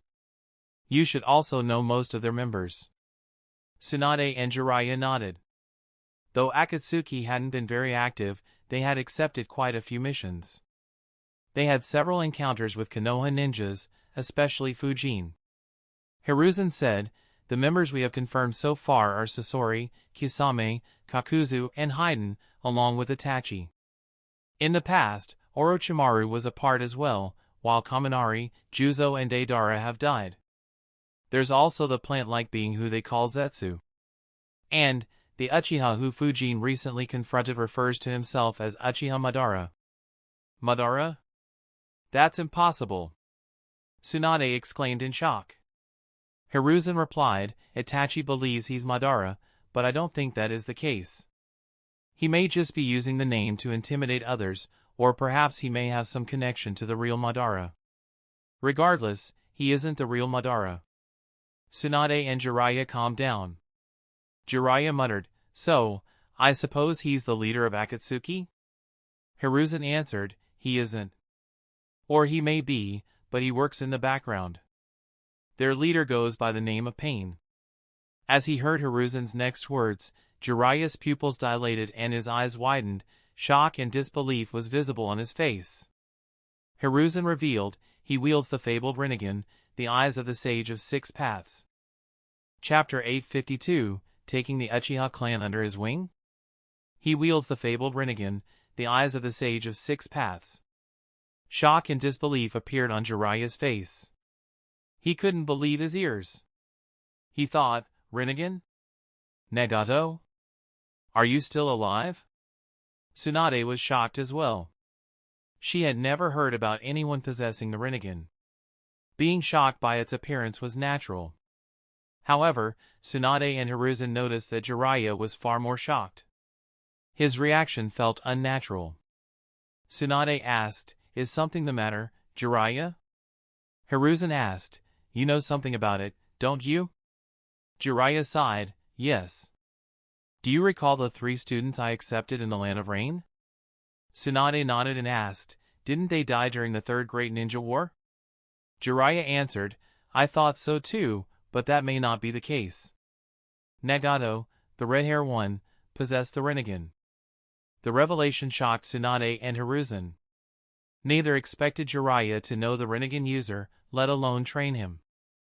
Hiruzen immediately asked, "Why didn't you ever report that?" Jiraiya answered, "I believed him to be the child of prophecy. I didn't want him to be influenced by others. If the news was made public, it's easy to guess what the result would have been. Hiruzen immediately understood. If Jiraiya had mentioned it to him, he would have made Jiraiya bring all three of them to Konoha. If Danzo had learned it, he would have tried to get Nagato's eyes before he reached Konoha. Even if he failed, his schemes would never end. Regardless of what would happen, he would undoubtedly be dragged into the messy waters of Konoha, and any hopes of bringing peace to the world would take a back seat. If other villages learned of this too, a new war might have broken out where the remaining 4 villages try their best to get their hands on the Rinnegan. Instead of bringing peace, he could have triggered another bloody war. Hiruzen sighed. I still wished you would have informed me. Anyway, now I know why the name sounded familiar. A kunoichi, who uses paper techniques, always follows pain around. Her name is Konan. I thought it was just a coincidence, but I suppose not. Jiraiya muttered, so, Konan is alive too. What about Yahiko? Is he an Akatsuki too? Hiruzen shook his head. Itachi's reports never mention Yahiko or Nagato. Otherwise, I would have connected the dots. Anyway, tell me everything about him, including any abilities of the Rinnegan. Jiraiya answered, there isn't much to say. He was still a child and hadn't unlocked the Rinnegan's potential. The only impressive abilities were his sensing ability and that he could use all 5 natures. Jiraiya talked more about the days he spent in the Land of Rain, informing Tsunade and Hiruzen everything he knew about the trio. In the end, he asked, where is the Akatsuki's headquarters? Hiruzen answered, in Amigakure. Jiraiya and Tsunade frowned. Tsunade asked, is Hanzo also among them? Hiruzen shook his head. Hanzo is dead. Itachi didn't know the details but believes it was done by pain. Tsunade, who had received a myriad of shocking news for the last 24 hours and didn't think she could be shocked anymore, was once again shocked. Her teammate was no exception. Tsunade muttered, to be able to kill someone as formidable as Hanzo. Troublesome. We need to be wary of the Rinnegan. Jiraiya immediately said, if they are in Amigakure, I'll go there and pay them a visit. It's time I see what my old students are up to. Absolutely not. Hiruzen and Tsunade exclaimed loudly at the same time, startling Jiraiya. He muttered, geez, I'm just going to check. If things heat up, I'll retreat. Hiruzen said, it's too risky. We don't know what abilities the Rinnegan has and how strong the person who can keep so many rogue rank S ninjas in line is. Just the fact that he killed Hanzo shows that we can't underestimate him. If he has anything that can prevent you from escaping, you'll be doomed without any backup. Not to mention, there's still that Uchiha with his weird space-time ninjutsu. If he's also present, your chances of making a successful escape will drop even further. Tsunade agreed, I'm with Sensei on this. There is no reason to take such a risk. Jiraiya replied, it's not a risk. I'll use one of those communication tags Fujin created and reverse summon to mount my Boku if I am in danger. Hiruzen thoughtfully said, that could work, but there's no reason for us to jump into the fire. We'll divert the Akatsuki towards the other villages first and let them test out the Rinnegan's abilities. Once we have information, we could make strategies to counter it and eliminate him with minimal losses. Until then, stay away from Amigakure. That area is a death zone for now. Jiraiya finally relented, all right. Hiruzen said, though it's a surprise that the Rinnegan user was your student, I primarily wanted to discuss the abilities of the remaining Akatsuki members with you. Hiruzen informed Tsunade and Jiraiya everything that he knew about the Akatsuki. They were already aware of most of it, with the exception of Haiden and Zetsu. A major portion of their time was spent talking about Zetsu. With his fondness of scheming in the background, Hiruzen considered Zetsu as the greatest threat after Pain and Obito. His ability was simply too useful for schemers like him. After a long discussion, Jiraiya sighed, all of them are troublesome. To think that Itachi would be the most normal among all of them.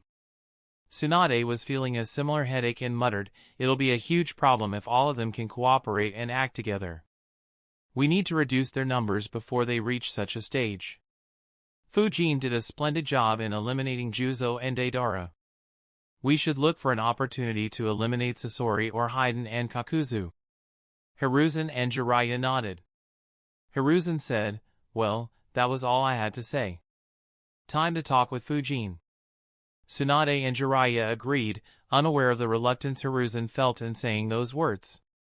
As they called one of the Umbu guards in the room and sent him to fetch Fujin, Hiruzen prayed, other than asking for that ridiculously expensive sword, Fujin hasn't been that greedy in recent times. I hope that remains the same. Unfortunately, I have a feeling he'll ask for something more expensive than my kidney. Fujin was at his house when the Umbu guard arrived and delivered the message. He thought, again? Oh well, I was wondering when to approach her. Now may be a good time to finally ask that. Fujin followed the Umbu guard and reached the Hokage's office, where he entered alone. Looking at the trio, he wondered, Hiruzen and Jiraiya are here too? Did anything happen? Oh well, it's better that they're together. Fujin said, I didn't expect to see you here so quickly, Grandpa. Did something happen? Tsunade answered his question, not really. We just have a new task for you. Fujin raised an eyebrow and replied, I thought things would calm down for some time. I didn't expect you to take advantage of this false sense of security to target someone. Which village are we targeting this time? Tsunade and Jiraiya looked at Fujin with a dumbfounded expression. Both wondered, what the hell? When did we say we are targeting another village? How did he even reach that conclusion? Hiruzen coughed and said, it's not an elimination mission. We want you to train Uchiha Sasuke. It was Fujin's turn to be surprised. He wondered, train Sasuke? Did he learn about my Akuro identity? No, that shouldn't be it. I haven't used that identity again. Does Sasuke look down on Kakashi to such an extent now? Wait, was that why he was wandering around my compound a few days ago? Hiruzen looked at Fujin thinking for a few seconds and thought, here we go again. As he expected, Fujin's following words caught him off guard. Yet, the words were nothing he imagined. Instead of accepting or declining the task, Fujin casually asked, do you want me to train all the remaining Uchiha orphans too? Jiraiya wondered, he wants to take the entire Uchiha clan under his wing? That would increase his influence tremendously. Especially after legitimizing his faction in the last council meeting. At the same time, Tsunade wondered, was Shikaku mistaken? Fujin seems to be going all out and increasing his influence. Only Hiruzen felt something off and thought, take the Uchiha clan under his wing? That doesn't sound like him. No, his tone was odd. As Hiruzen expected, Fujin let out a long sigh and complained, I barely have any time to train myself. For the last couple of months, I have been running all around the world with little to no time to train. I'm planning a long training session to improve my strength further, which will take most, if not all of my time. I'm not even sure whether I can train those 5 kids properly. Taking any more at this point isn't viable for me. Chapter 853, Personalities. Fujin's words caught Hiruzen and his students by surprise. Unlike Hiruzen, who expected Fujin to extort something in exchange for this favor, Jiraiya and Tsunade weren't familiar with this side of Fujin. They didn't expect anyone from the younger generation to reject a request made by Hiruzen. While the two of them did the same several times, it was different as they only did so after following Hiruzen obediently for decades. Not to mention, it wasn't the request of only Hiruzen. It was the combined request of Hiruzen, the former Hokage, Tsunade, the new Hokage and Jiraiya, the Toad Sage. Yet, Fujin not only rejected their request without a second's hesitation, but also made fun of it by asking whether he should take the entire Uchiha clan under his wing. Jiraiya and Tsunade didn't know how to respond to Fujin since they couldn't exactly force Fujin to accept it. Hiruzen was unsure how to respond, when he suddenly had an absurd thought. He wondered, is Fujin serious? Or, has his technique of making me pay improved to such an extent that he wants me to offer him top-tier jutsus or something invaluable to convince him to guide Sasuke? Hiruzen wasn't sure what was the case, though his instincts warned him to guard against the second possibility. With Fujin's current strength, there wasn't much he could offer Fujin.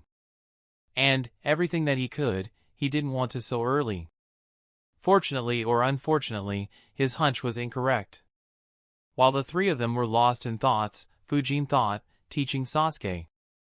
I had thought about this extensively after I quit the Umbu. Not just him, but Sakura as well. After all, Sasuke is the reincarnation of Indra. His strength will be on par with Naruto.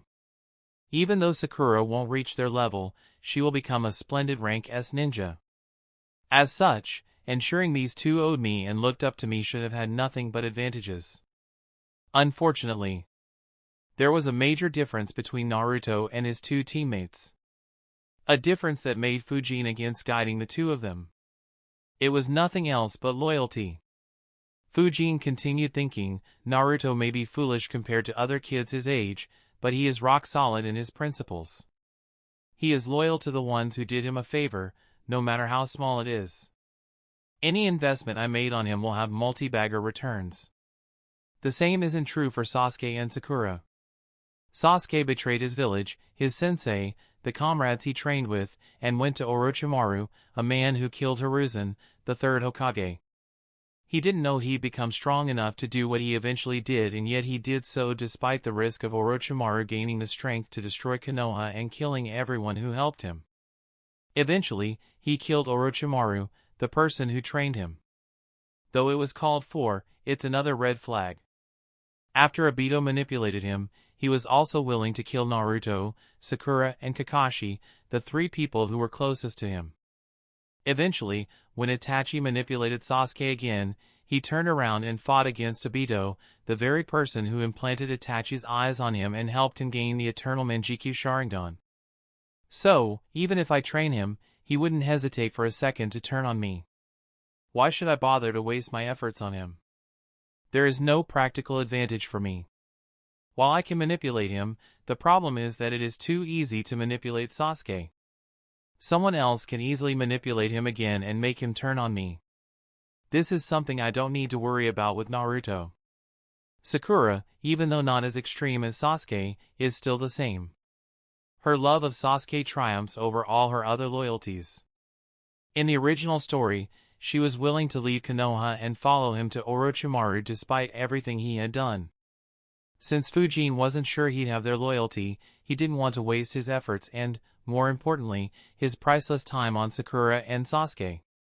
Of course, he was aware that he was more than a bit hypocritical. After all, he wasn't particularly loyal to Konoha. Despite possessing a technique as deadly as Flying Thunder God, he didn't use it during the deadly assault and only decided to use it when he was given a scare by fate. However, Fujin didn't care how hypocritical he was. All he cared about was ensuring his own benefits, something he couldn't guarantee with Sasuke and Sakura. Fujin thought, besides, this was my analysis 2 years ago, when I had just quit the Umbu. A lot has changed since then. Back then, I was barely a rank S ninja. If I had ran into someone like I or Inoki, escaping would have been extremely difficult. Without any gifts or special bloodline, I wasn't sure how strong I would become. However, today I can stand against the best of the ninjas. With my wind domain, I have the capability to confront the likes of Inoki and I. It also heavily restricts someone as troublesome as Obito.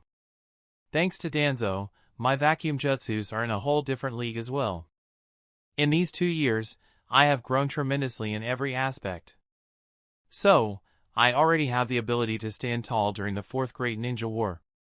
In a year or two, I'll make Ryu teach me Senjutsu, and my wind domain's weakness against the Rinnegan will be dealt with as well. And, all this is without considering Flying Thunder God Jutsu. Once I start using it openly, only reanimated Madara can stop me, apart from the ones having access to Sage of 6 Paths powers. However, once my Myriad Tetragram Seal starts showing its effect, I may gain the power to even confront them, though winning would likely be impossible unless I gain similar powers. Regardless, I no longer have any reason to gain Sasuke's or Sakura's favor, even if their personalities were different. Having Naruto owe me is more than sufficient. Right now, I have to devote all my energy to increasing my strength rapidly. Everything else is secondary. With all four engrossed in their thoughts, the office became silent. Tsunade and Jiraiya expected Fujin to say something, but he didn't. Hiruzen became even more sure that this was Fujin's new strategy. Left with no choice, he sighed and muttered, "Just tell what you want, Fujin. I'm too tired to bargain with you." His words left Tsunade and Jiraiya speechless. Both exchanged eye glances, as if asking each other, what sort of relationship do these two have? Unlike them, Fujin was amused. He thought, interesting. I never thought of using this tactic to force Hiruzen to cough up some forbidden jutsus. A shame I didn't think of it earlier. Right now, it's more or less useless for me. To Hiruzen's surprise, Fujin sighed and replied, "You're forgetting that I'm only a few years older than Sasuke. Unlike you three, my powers haven't peaked yet, nor have I learned everything I want to learn. I need to devote all my energy to learning them. I truly have no time to accept a new student." Jiraiya's eyes twitched as he thought, "You forced Orochimaru to retreat twice, burned his entire country, killed an Akatsuki member while facing 4. Are you still not satisfied with your strength?" While Hiruzen and Tsunade were aware of how much Fujin trained earlier, neither expected Fujin to continue such a training schedule given what he accomplished in the last 2 months. Everyone who reached such a stage decreased their training time considerably and instead accepted more responsibilities or worked on increasing their influence. As such, they didn't even consider this point while discussing earlier. Before any of them could say anything, Fujin added, "Even if I did, I'm not sure what you expect me to teach Sasuke. I don't specialize in lightning, nor do I have any experience in using the Sharingan. I don't see how I could do any better job than Kakashi in guiding him. If he just wants to change his sensei, I'd recommend one of you to guide him. Any of you would be better than me." Naturally, they couldn't argue with Fujin on this as this was a reservation they shared. They just never expected Fujin to own up to it instead of seeing it as a challenge. Hiruzen sighed internally, "I didn't expect this. He's serious. It's impossible to convince him." Seeing that none of them had anything to say, Fujin asked, "Anything else, Grandpa?" Hiruzen shook his head, "No, that's all we wanted to talk about." Fujin smiled and said, "All right, I had some things to discuss with you, or rather you and Lady Tsunade." He turned his gaze to Tsunade and politely said, "I want your help to increase my cellular activity and by extension, my chakra reserves. Grandpa had said you were the only one who could help me do it. Now that he's healed, can you help me with that, assuming you aren't too busy, of course?" Hiruzen's eyes twitched while Jiraiya and Tsunade stared at Fujin strangely. Not only had Fujin declined their request, but he shamelessly asked for their help without any hesitation or embarrassment in his voice. Chapter 854, Promotions. The reason why Fujin felt the tactic of declining any requests until Hiruzen voluntarily offered something was useless was rather simple. He was no longer just an upcoming ninja who could lead Konoha's forces in the future. Despite his young age, he had already become such a ninja. As such, there was no longer any need for Fujin to scheme, play games or barter to get what he wanted. He would directly ask for it, just as he did a few moments ago. Of course, he couldn't go overboard and there would still be some techniques that the village may not give him, but Fujin understood that properly. Tsunade glanced at Hiruzen. From the way Fujin framed his words, it felt like Hiruzen had already agreed to ask Tsunade to help him with this when she returned to the village. Hiruzen could only nod in return. After all, he had promised Fujin, even though it had been several years. Tsunade turned her attention back to Fujin and said, "I can, but that technique has a terrifying drawback if used incorrectly. I'm afraid that it'll be more disadvantageous to you instead of increasing your strength." Fujin frowned and asked, "It happens only if I overexert my cells, right?" Tsunade nodded. Fujin said, "Then it's fine. I'll be careful." Tsunade sighed and explained, "Under normal circumstances, I wouldn't have opposed. Unfortunately, your training method is anything but normal. You still use shadow clones to increase your training efficiency. That technique is inherently dangerous to use in this manner. If you learn how to extract more chakra from your cells, you'll be tempted to do so while you train. Even though you won't feel the side effects immediately, you'll regret it years later. That's why. Fujin cut Tsunade off. I think you're missing a point. Tsunade asked, what do you mean? Fujin answered, I train to increase my strength. What's the meaning in training if it makes me weaker? So, you don't need to worry. Unless my life is in danger or the village is in great danger, I won't resort to doing that. Tsunade frowned, thinking, that is logical. Unfortunately, maintaining a clear head during an intense moment isn't very common. I have seen too many ruin their future by doing something stupid during training. It's fine, Tsuna. Hiruzen muttered, giving his approval once again. Tsunade sighed, all right, but please be mindful, Fujin. Fujin nodded, I will. So, when can we start? Tsunade replied, it is a complicated process and I'll need half a day or more to help you energize your cells. We have a meeting in a few hours. You haven't forgotten, have you? Fujin muttered, not really. Ibiki sent a messenger to me earlier. It shouldn't take too long, but I suppose we can't stop in between. Tsunade nodded, that's right. Meet me on the top floor of the hospital tomorrow at 7. Fujin replied, all right. He glanced at the trio and asked, so, can I leave or is there anything else? Hiruzen answered, you can leave. Fujin replied, all right, take care, before disappearing from the room. Silence engulfed the room once again, before Jiraiya broke it by asking, say, how did the meeting change from us asking a request from him to him asking a request from Tsunade? Hiruzen sighed, now you get a little of what I mean. This is still fine. Tsunade, be very careful with the words you use around him.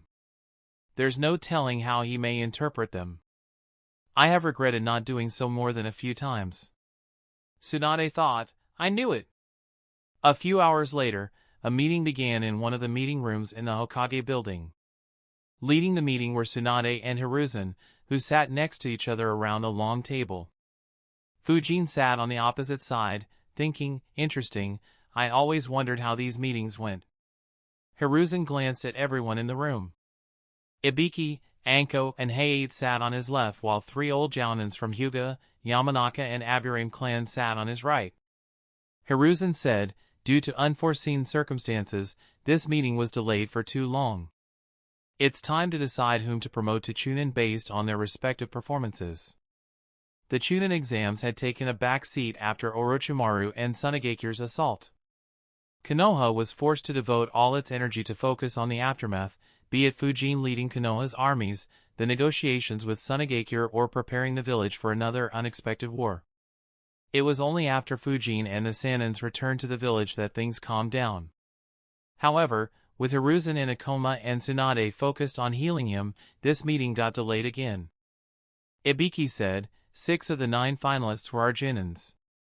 The ones under consideration today are Haruno Sakura, Hyuga Niji, Uzumaki Naruto, Aburame Shino, Nara Shikamaru, and Uchiha Sasuke. Anko interrupted him, let's get the obvious one out of the way before discussions heat up, shall we? Sakura isn't ready to be promoted. Heiei coughed and said, her plan against Gaara was quite good. It might have worked if he wasn't a Jinchuriki. Unfortunately, she failed to react once her plan failed. The old Yamanaka Jounin commented, I'm not sure whether the plan was created by her. It wasn't. The eyes in the room moved to Fujin, who added, the plan was created by Kurama Illumi-san, who trained her for the finals. However, considering how unfair the matchup was, I wouldn't consider this a negative point. Of course, it's a moot point since she failed to think of any backup plans, which was the hidden test he created for her. It'll be better for her to remain a Genin and gain more experience and strength. Everyone nodded. Tsunade looked around and said, since no one opposes, Sakura will remain a Genin. She glanced at Anko and asked, any more obvious ones? Anko thought for a bit and replied, no, the rest are a bit complicated. The Nara kid may be, but he lacks strength. Then there's the Aburame kid. He performed very well in the first 2 rounds and the preliminaries but didn't get any opportunity in the finals due to the attack. Ibiki said, let's consider the Nara first. Though Shikamaru doesn't have outrageous strength or stamina, what he displayed shows he'll be an excellent team leader. Hayate added, I agree. His plan was too ingenious. Even though I was the proctor, I didn't see it coming. The others in the room also praised Shikamaru's quick thinking and his ability to use the terrain to the maximum effect. Fujin didn't bother speaking since the result was obvious. With no one opposing, Tsunade decided that Shikamaru would be promoted. Ibiki turned the pages in his files and asked, so, what do we do with Shino? His performance in the preliminaries was eye-catching. He showed sufficient strength as well as good planning, playing with his opponent like he was an academy student. Anko added, his team completed the second round very quickly as well. Considering his clan, he must have played an important part. Hiruzen sighed and said, be that may, we can't promote someone who didn't fight in the finals. Though no one will say anything, it'll raise some eyebrows among the guests we invited. He'll have to participate in the next Chunin exam. With Hiruzen speaking up, no one else said anything.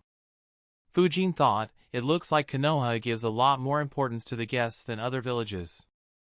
From what I remember, Kankuro and Temari were promoted to Jounins despite not participating in any more Chunin exams. On the other hand, Konoha kept Naruto at the Genin rank for who knows how long despite there being several provisions for promoting ninjas without participating in the Chunin exams. Hayate said, the next one is Hyuga Niji. He's a rather interesting one. At the start of the exam, he was considered as the strongest Genin from our village. Yet, he lost his first fight in the finals. Then again, we can't entirely blame him for it. Most Jounins would do worse against a non-stop barrage of supercharged infinite breakthrough jutsus. No one disagreed with Hayate.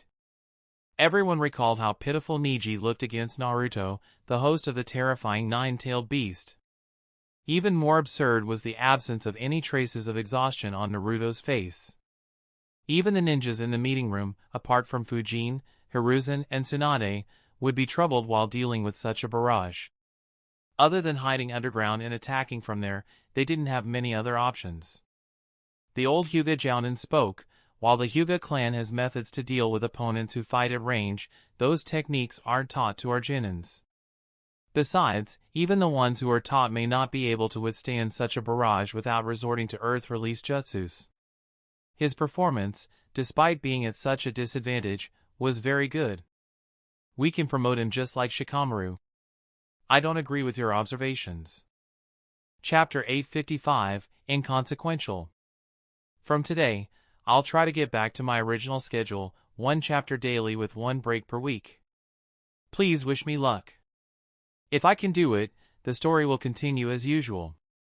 However, if my schedule continues to stay erratic, I'll pause payments on Pat Rayon for the month of May and go on a month-long hiatus. For those who are unaware, pausing payments will extend your membership by a month, assuming your subscription ends in May. So, if your membership ends on May 10th, it'll extend to June 10th. I have been reluctant to make this decision because my last hiatus lasted way longer than I wanted. So, it's not something I'm looking forward to. Hopefully, I'll manage to get back to my original schedule in the next couple of weeks. Upload time, I won't commit to an exact time for release for the next couple of weeks. Chapters should be out sometime between 17 to 2300 hours Greenwich Mean Time. Will obviously try to complete it as early as I can to get back to a decent sleep schedule, but the last few weeks haven't been kind, grinning face with sweat. I don't agree with your observations. The eyes in the room turned towards Ibiki, who didn't agree with the Hyuga Jounin. A frown appeared on the Hyuga's face as Ibiki said, in the preliminaries, he showed extreme immaturity by trying to kill a member of his own clan. Someone who loses his temper so quickly isn't capable of becoming a team leader. He might lead the entire team to its demise. In addition, he is very arrogant. It was visible in his match against Naruto.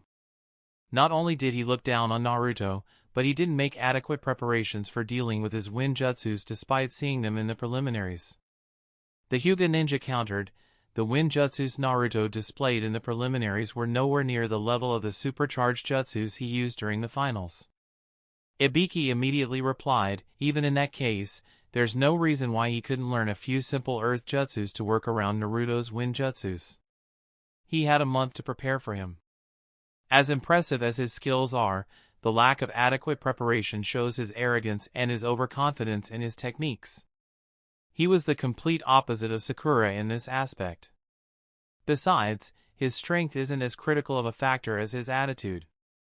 The Hyuga Jounin frowned and muttered, he has a troubled past which was the cause of his attitude. Fortunately, he has calmed down after the Chunin exams. It won't be an issue anymore. Ibiki said, that's good to hear, but it can't be considered for this evaluation. He should prove himself once again in the next Chunin exams. The Hyuga Jounin thought for a bit before letting out a long sigh. Alright, you win. I can't argue against that. Anko added, I agree with Ibiki too. It'll be interesting to see how much he'll improve until the next exam. Several others nodded. Tsunade looked around the room and asked, does anyone oppose that? With no more objections, Niji wasn't promoted to Chunin. A smirk appeared on Anko's lips as she said, the next candidate is an amusing one. Uzumaki Naruto. The difference in what he showed in the preliminaries and the finals was like heaven and earth. It was almost as if he was an entirely different ninja. She glanced towards Fujin as she spoke. By now, everyone in the room was aware that Fujin was the one who taught Naruto how to supercharge the wind jutsus. Ibiki said, he did very well in the first round as well. Due to him, the number of Genins who passed was nearly twice my estimates. He chuckled and added, he was also the first Genin I passed who left behind a blank answer sheet. Hayate said, his performance in the final round doesn't need to be emphasized. All of you have seen it. The Yamanaka Jounin said, there's no doubt about his strength. If it was the only criterion, I would agree right away. However, a Chunin is also a team leader. I'm not sure if he is mature enough to lead squads yet. Truthfully, he seems far worse than Niji in this aspect. Anko replied, I wouldn't underestimate him that much. He managed to pass the second round despite being attacked by Orochimaru and being virtually handicapped. He also did well in keeping his cards hidden and abusing his advantage to the fullest extent, be it against Kiba or Niji. Ibiki said, while that speaks to his battle intelligence, leading squads is an entirely different challenge. In round 2, he was accompanied by his teammates who helped fill this gap. He has been Genin for too short of a time and hasn't done anything in the Chunin exam to indicate he'd be a competent squad leader. I concur, the Aburame Jounin muttered. Hayate and the Hyuga Jounin agreed as well. Tsunade thought, looks like you'll stay Genin for a while, kiddo. I have to agree too. While Naruto's grit and determination are beyond impressive, he isn't ready to lead squads yet. Not only will he endanger his team, but he will also be in great danger since he'll try everything he can to save his team. Tsunade was about to ask whether anyone had a different opinion, when Fujin suddenly said, those are good points, but they're inconsequential in deciding whether Naruto should be promoted or not. His words caused several frowns to appear.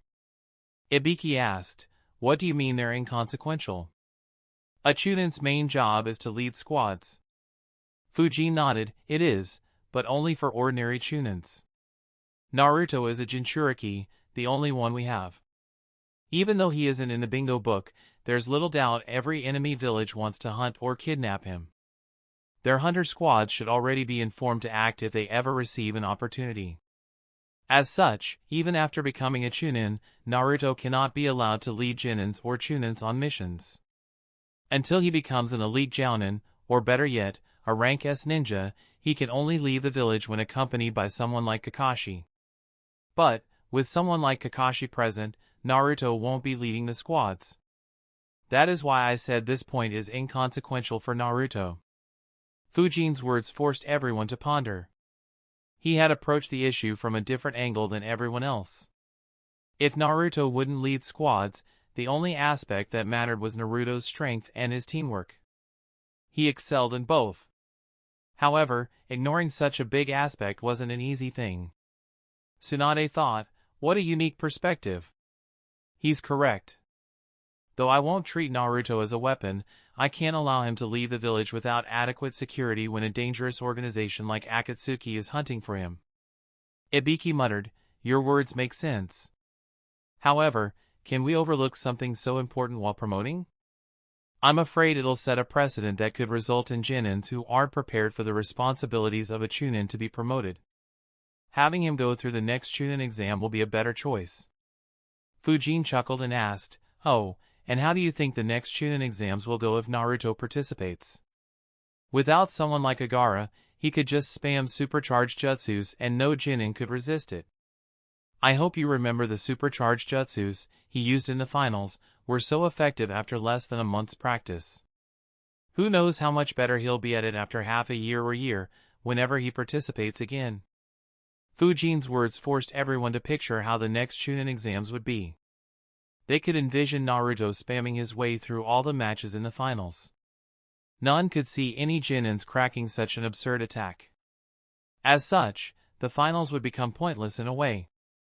Hiruzen awkwardly muttered, Fujin is correct.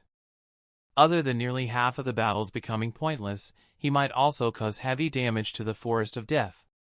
While our finances are in good shape, there's no need to add a huge expense to the village's budget. Fujin said, I hadn't considered that, but if we think along those lines, we also need to consider the guests we invite to watch the finals. I don't see Naruto suddenly becoming that smart by the next exam. There's a very good chance he will be rejected for the same reason. So, Naruto continuously defeating the Genins in every exam would raise more than a few eyebrows. People would wonder why we aren't promoting him. Perhaps they might also think we're bullying minor villages by keeping him at the Genin rank. Anko began nodding in agreement but suddenly stopped midway. She couldn't help but wonder, since when did the Chunin exam committee have to consider these aspects? Ain't that the council's job? With Hiruzen and Fujin speaking of matters that were beyond the scope of the proctors and judges, they couldn't oppose any more and only accept their decision. Hiruzen decided, let's promote Naruto to Chunin. We'll inform the mission center to never give him any missions, irrespective of whether he's leading the team or just a part of it. All his missions will have to be approved by the Hokage. Tsunade nodded and said, all right. Naruto will be the second Genin to be promoted. That only leaves us with Uchiha Sasuke. Chapter 856, Hiruzen's Concern. That leaves us with just Uchiha Sasuke. Tsunade said. Before anyone could say anything, Fujin said, actually, we don't need to think much about him either. His case is similar to Naruto's. The Uchiha clan was quite an eyesore to other villages during the previous wars. They would love nothing more than seeing the Uchiha clan completely wiped out. As the next clan leader of the Uchiha clan, Sasuke will be a target. And, there's also the issue with Orochimaru, who may still be an even greater threat to Sasuke. So, he shouldn't be let out of the village without someone like Kakashi with him. I suppose keeping Team 7 intact even after their promotions should solve this issue. Regardless, Sasuke's promotion can be decided simply by his strength too. Once again, Fujin's point made sense. While Sasuke wasn't a Jinchuriki, his status as the next Uchiha clan leader was quite sensitive. If there was someone like him in other villages, the ones in the room would have jumped at the chance to eliminate him when he was young. However, the proctors and the judges felt awkward once again. Fujin was taking discussions outside the purview of this meeting. After all, their judgments should be based solely on the performance put forth by the Genins in the Chunin exams. Their eyes turned towards Hiruzen, who didn't say anything again. Seeing that he agreed with Fujin, they didn't bother raising any objections. Meanwhile, Fujin thought, as amusing as it'd be to make Naruto a Chunin and keep Sasuke a Genin, the poor kid might truly develop some mental problems. He just managed to escape Yoshi's claws. I'm afraid he might become a permanent resident there if that happened. Even though Fujin had no intention of spending time on Sasuke, he didn't intend to make him suffer or restrict his growth. After all, if the events occurred just as they did in his memories, then Naruto and Sasuke were the two main pieces to stop Kaguya. Fujin didn't want to lose this insurance at least until his strength crossed a certain threshold. Ibiki muttered, then the only question now is whether Sasuke is strong enough to become a Chunin. Anko stated, he's strong, there's no doubt about it.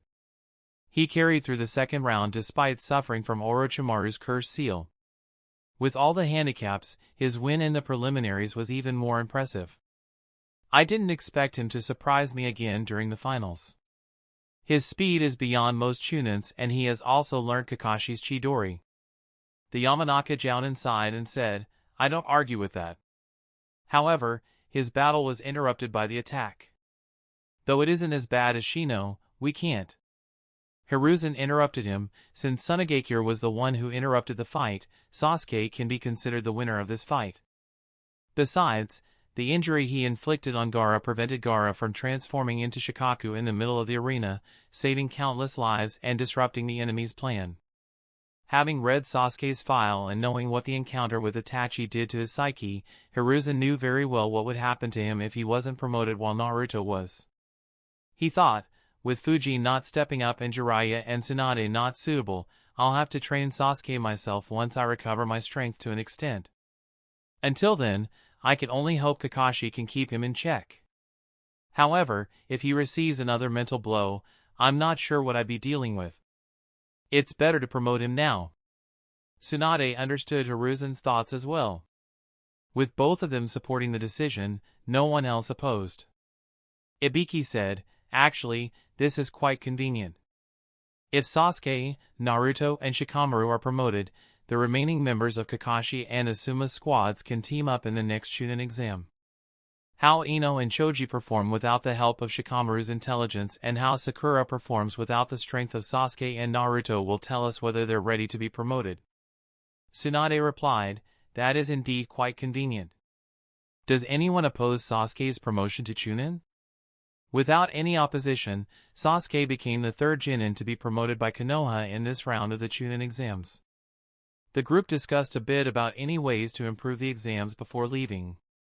Fujin returned to his house thinking, with Orochimaru in no shape to send any subordinates to lure Sasuke and both Naruto and Sasuke being promoted to Chunins, I wonder what the future holds. Fujin chuckled. He could no longer calculate what would happen with the two of them. The only thing he was certain of was that both would keep improving their strength rapidly. In the Hokage's office, Naruto complained, why did you call us here, Granny? I had to stop training to come here. Standing next to him, Shikamaru yawned and muttered, how troublesome. Meanwhile, Sasuke wondered, is this due to Yoshi? No, why would she call these two? It must be a mission. I can't keep wasting my time on pointless missions. I barely managed to get that freak off my back. Seeing the annoyed faces of the three youngsters, Tsunade sighed, closed her eyes and said, Naruto. I wanted to tell you that you are being promoted to Chunin due to your performance in the exams. Naruto's eyes widened. Since it had been so long and so much had happened, he completely forgot about it. To his horror, Tsunade continued, however, since that annoys you so much, I'll take the promotion back. With a smile on her face, she added, you can stay Genin for as long as you want. Naruto's eyes widened in shock. Wait, no! That's not what I meant, he stammered, waving his hands frantically. Of course, I want the promotion. Granny, you're amazing, the best Hokage ever. Seriously, you're so kind and generous, way better than the other Hokage. Please don't take it back. Tsunade opened an eye and said, I'm not sure. You don't sound as convincing as you did when you displayed your annoyance. Joining his palms together as if in prayer, Naruto shouted, I swear I mean it, Granny. If I knew it was about this, I'd have sprinted here faster than bushy brows. Please don't take it back. I'll even call you Lady Tsunade from now on. Tsunade smirked, clearly enjoying his desperation. Now that's more convincing. If you don't mind, can I stay a Genin? Shikamaru interrupted the drama unfolding between Naruto and Tsunade. Naruto turned his head towards Shikamaru and cursed, what the hell, Shikamaru? Sasuke's eyes twitched. He couldn't help but wonder, couldn't they find someone else to promote along with me? Tsunade smiled and answered, actually, you'll be fast-tracked to become a Jounin, Shikamaru. The village has great hopes for you. You were the only one to be selected without any opposition. So, train hard and don't disappoint us. Shikamaru sighed, muttering once again, troublesome. Eh? You mean my promotion was opposed? Naruto exclaimed. Sasuke frowned thinking, from her words, Shikamaru was the best candidate to be promoted. However, why is that? While both were aware of Shikamaru's intelligence, neither believed they would lose in a match against him. Tsunade explained, a Chunin is more than just a fighter. Just your strength isn't sufficient for you to handle the responsibilities of a Chunin. Both you and Sasuke fall quite a bit short in other aspects. Luckily for you, Fujin argued in your favor and convinced others to promote the two of you. However, there's still a lot for you to learn. I'll suggest following Kakashi closely on your future missions with him and learn from him how to lead teams properly and everything else a squad leader has to do. They'll be important if you want to be promoted to Jounin and get access to tougher missions. The allure of tougher missions attracted both Naruto and Sasuke. Unlike Shikamaru, who just wanted to live a peaceful and uneventful life, they wanted to challenge themselves to become stronger. Both nodded. Tsunade gave them a small lecture and took over Hiruzen's role of injecting the will of fire into the youth before saying, Shizune, giving them the Chunin vests. Naruto looked at the vest Shizune was carrying and exclaimed, a vest like Kakashi-sensei. That's cool. After being dismissed, Naruto immediately met up with Sayaka and the rest, showing off his new vest and rank. Sayaka joyfully wished, congrats, Naruto. Hikari, Takashi, and Shoma congratulated Naruto as well. Yuji grinned and said, it's time for party. Let's go to Ichiraku. Your treat, Naruto. Without a second's hesitation, the remaining four agreed with Yuji, leaving Naruto dumbfounded. He immediately grabbed his empty wallet and muttered sadly, my Gamachan is almost empty. I can't treat everyone. Yuji sighed, even though you became Chunin, you're still poor. Naruto complained, Granny took away all my winnings. And, I haven't done any missions since the Chunin exams began. Sayaka giggled and said, he's just teasing you, Naruto. Let's go, we'll put it on Sensei's tab. Unlike Naruto, who at least received payments for missions, the others were completely broke without a single ryo to their name. Since the Umbu trainers took care of everything, they didn't generally need cash. Naruto nervously asked, are you sure Fujin won't be angry? Sayaka replied, no, Sensei never cares about money. At least as long as we don't go overboard. Don't worry, he won't ask you to pay. Naruto replied, I'm more worried about entraining us to death than asking the money back. Everyone shivered at that thought. Luckily, Sayaka reassured them, it's fine. It's just food. Sensei won't say anything. We'll meet up with him later, once he's done training. The six of them had a little party in Ichiraku. Asuma took his team to Yakinaku to celebrate Shikamaru's promotion. Sasuke didn't waste any time and continued training late into the night. Naruto and the rest wanted to meet Fujin after their party, but the Do Not Disturb note on Fujin's door hadn't been removed. As such, they could only spend their remaining time pranking the village until it was time to sleep. The next morning, Fujin arrived at the top floor of the hospital, standing outside a room he had never visited before. He observed the room and muttered, not bad. I didn't expect such a room to be here.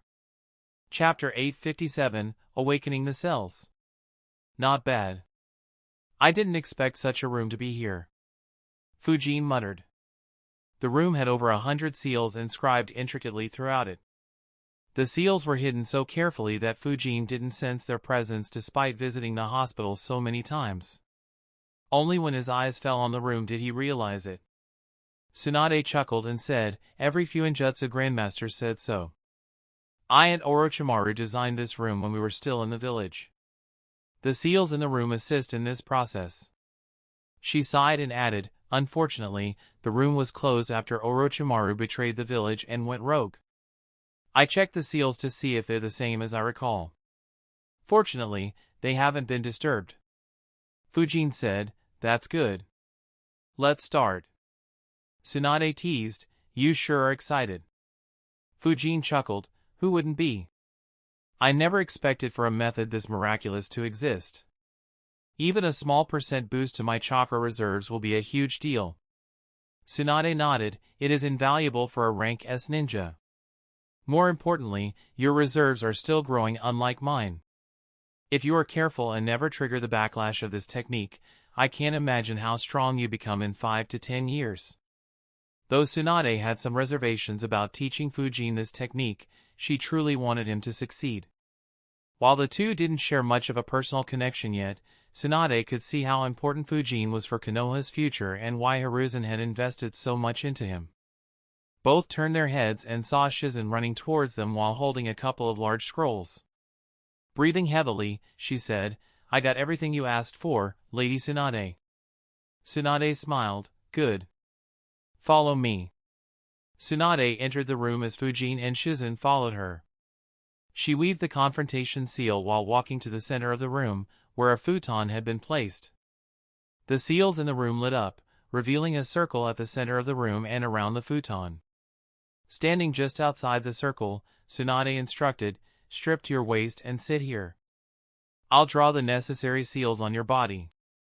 Fujin complied, taking his shirt, mesh, bracers, and other equipment off and sat cross-legged on the futon. Tsunade motioned for Shizen, who handed her a brush dipped in a glowing blue ink. Fujin observed, "Interesting. This ink is quite unique. It feels like it'll assist in yin-yang chakra manipulation. As I suspected, yin and yang will play a major role today." Before she began, Tsunade warned strictly, "You already know the dangers of this technique. So, I won't warn you about it anymore. However, let me be clear. This process is dangerous. One slip from me, or a mistake in your chakra control, and you could end up crippled or worse." Fujin frowned and asked, "You've never slipped before, have you?" Fujin didn't want to take any undue risk since he already had another method to increase his chakra reserves. Even though that aspect of the myriad tetragram seal hadn't been tested yet and he wasn't sure about any drawbacks, Fujin still had a lot of confidence in it. The only reason he wanted to pursue this method first was because he was told it was rather safe. Tsunade answered, "I have not. However, several old or injured elite jounins had asked me to try this technique on them so that they could contribute in wars. A couple of them suffered as they couldn't maintain their chakra control." Fujin replied, "That's a shame. I'll be careful." Tsunade replied, "Good. Until we're done, maintain your focus at the highest level." She crouched down and began painting intricate seals on Fujin's arms, chest, and back. "These seals will stabilize your chakra network and protect your organs during the process," Tsunade explained. "They'll also help me monitor your cellular activity in real time." Once the seals were complete, Tsunade sat across from Fujin. "The next part is delicate. I'll use my chakra to energize every cell in your body. At the same time, I'll guide you to sense the changes and control the process yourself. This isn't just a medical procedure, it's a lesson in mastery. You'll need to take over eventually to maintain your cellular activity." Fujin nodded. "I'm ready." Tsunade's hands glowed with a brilliant green light as she channeled her chakra into Fujin's body. Her focus was razor-sharp as she began the delicate process of stimulating cellular activity. Each of her fingers acted with precision, adjusting the flow and intensity of chakra with a surgeon's finesse. "Focus on my chakra. Feel how I use it to energize your cells. Feel how my yin and yang chakra interact with your cells," she instructed, her tone firm but encouraging. "Once you get a feel, match my flow perfectly. If you falter even slightly, it could disrupt the process or damage your cells." Fujin closed his eyes, his face calm and determined. He took a deep breath and started regulating his chakra. Fujin immediately felt Tsunade's chakra enter his body, spreading like a gentle wave through his chakra network and into every cell. At first, the sensation was pleasant. His body felt lighter and his breathing easier. However, as Tsunade deepened the connection, the warmth turned into an intense heat. His cells seemed to vibrate, humming with new energy. Tsunade glanced at him, expecting the usual signs of strain, such as erratic breathing, tension, or even involuntary jerks. But to her surprise, Fujin had no reaction. He sat still with unwavering concentration as if he wasn't the one experiencing the pain and discomfort. As he got a feel of Tsunade's chakra, his chakra began moving. It moved with a precision Tsunade didn't expect, matching her flows seamlessly. She could only think, impressive. Shizune, standing nearby and observing the process, couldn't help but think in amazement, what an incredible chakra control. It's far better than mine. It's almost as good as Lady Tsunade's control. Slowly, Fujin began adjusting the intensity of his chakra, fine-tuning it in response to Tsunade's signals. It was a delicate dance, one that demanded not just precision but also incredible stamina. The minutes stretched into an hour, and the process intensified. Tsunade increased the output of her chakra, pushing Fujin to match her pace. "I'm raising the output," she warned. "Keep up, or this will backfire." Fujin didn't respond verbally, but his chakra surged in sync with hers, adapting to the change with startling ease. However, as Tsunade continued surging her chakra, the pressure on Fujin intensified. Almost on instinct, his chakra was about to surge aggressively to throw out the foreign chakra running through his body. Luckily, Tsunade read the signs well in advance despite the lack of any physical changes in Fujin. "Hold it!" Tsunade barked. "Don't let your chakra flare. Keep it steady. Visualize your cells and regulate the flow." A slight frown appeared on Fujin's lips as he curbed his instincts. In the blink of an eye, he regained control and channeled his chakra with the precision Tsunade demanded. Tsunade thought, excellent. He has gone past this step better than Jiraiya and Orochimaru did. Only Sensei did it better than him. The remaining process should be smooth. Hours passed like this. Tsunade worked tirelessly, her chakra pouring into Fujin while teaching him how to maintain and fine-tune his cellular activity. Fujin carefully sensed every change in Tsunade's chakra and slowly grasped the process. While he couldn't help others increase their cellular activity like Tsunade could, his control over his cellular activity steadily and rapidly improved every passing hour. At the 12th hour, Fujin's body trembled slightly as Tsunade's chakra started leaving his body.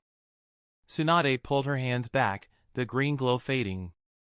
She stepped back and let out a long breath, wiping a bead of sweat from her brow. She announced, "It's done." Fujin opened his eyes, his breathing steady despite the intense effort he'd put in. He flexed his fingers and clenched his fists, feeling the surge of vitality coursing through his body. "I feel incredible," he said, marveling at the energy brimming within him. Feeling the changes in his body, Fujin muttered, "My chakra reserves have increased by 32%. Tsunade crossed her arms and gave him a satisfied nod. "That's good." Minato and Jiraiya had similar gains. "Not just that, your chakra recovery will be faster too. However, don't get cocky. You still need to train to adapt to this sudden increase. More importantly, you need to master your control over your cell's activity right away. Until I'm satisfied with your control, you'll stay here."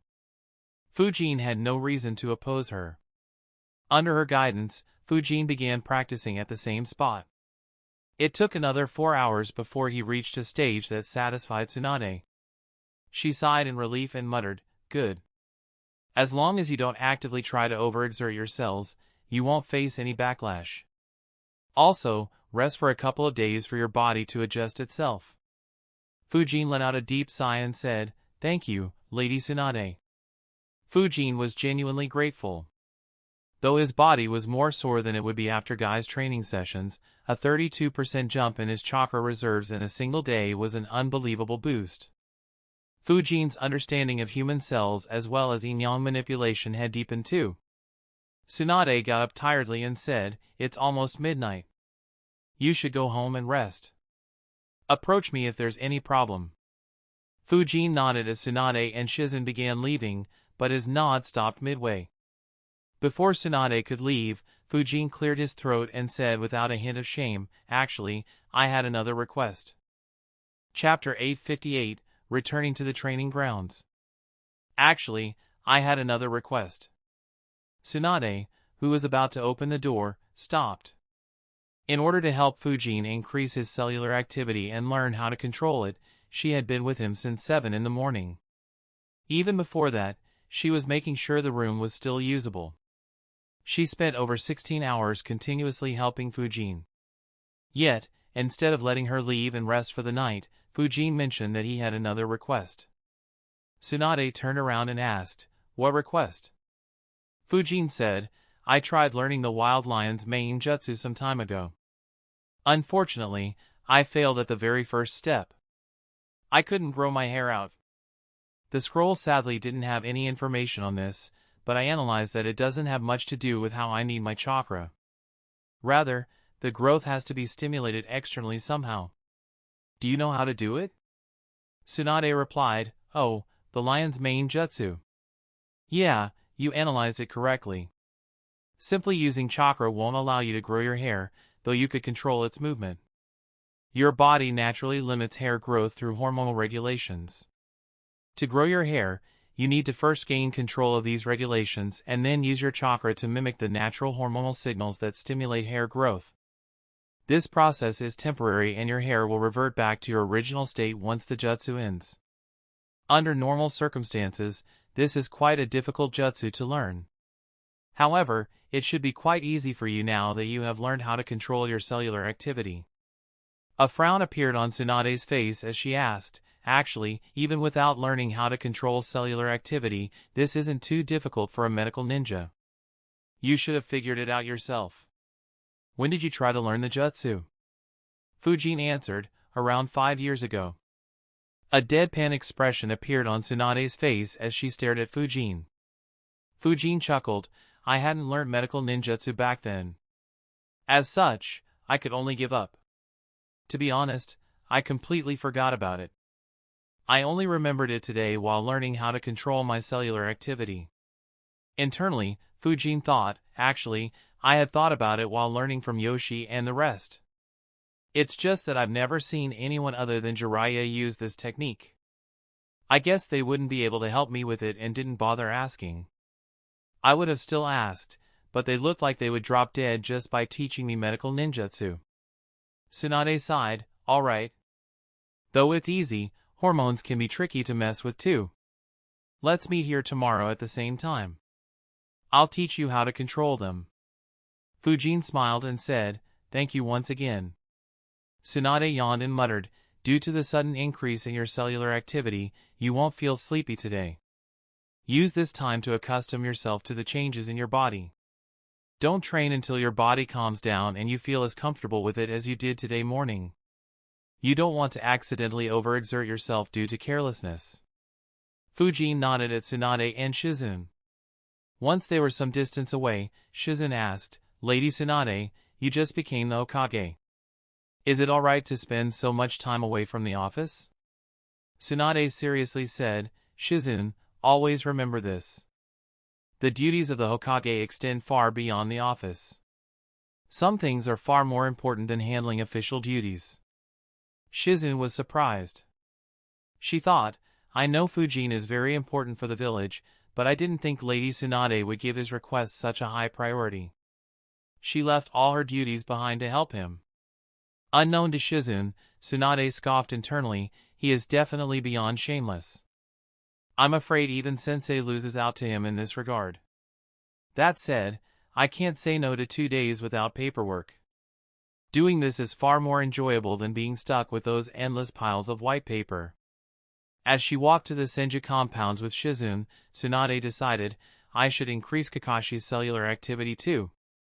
His chakra reserves are quite low for a ninja of his caliber." By comparison, Fujin. When she helped increase Fujin's cellular activity, Tsunade got a clear understanding of Fujin's physique and chakra reserves. To say she was surprised was an understatement. The fact she didn't react showed how professional she was as a medical ninja.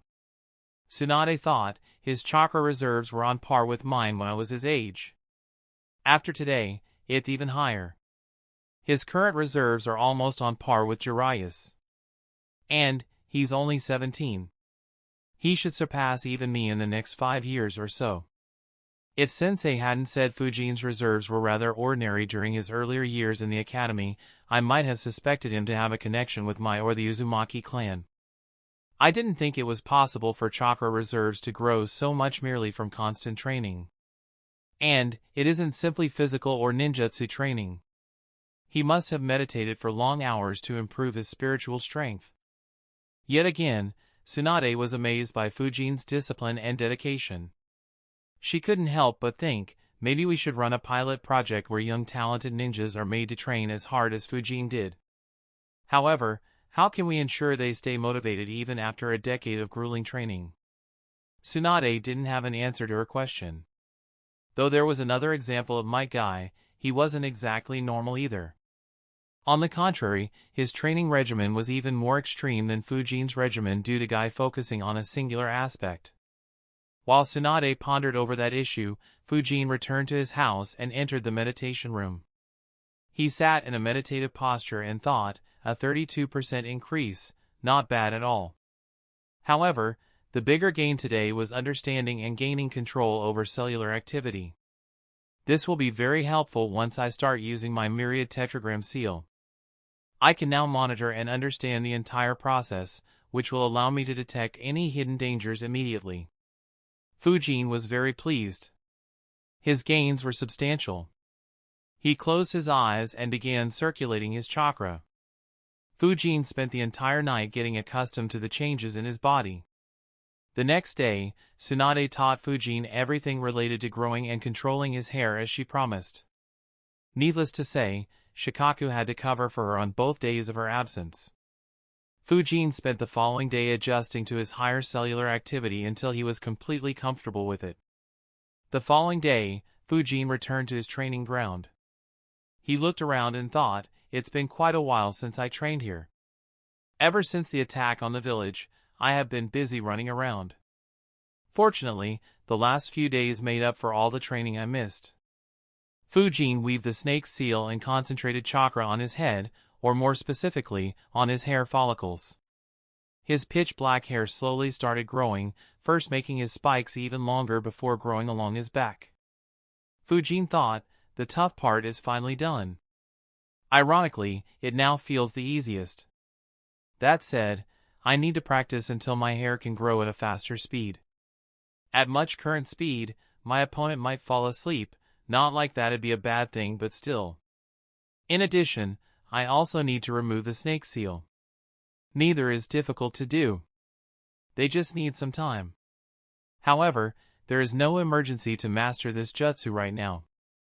I can work on it later. For now, I'll simply learn this jutsu. Fujin's chakra suddenly flared before it began flowing through his hair. His hair continued growing while becoming harder at the same time. Every strand of his hair became like a steel wire.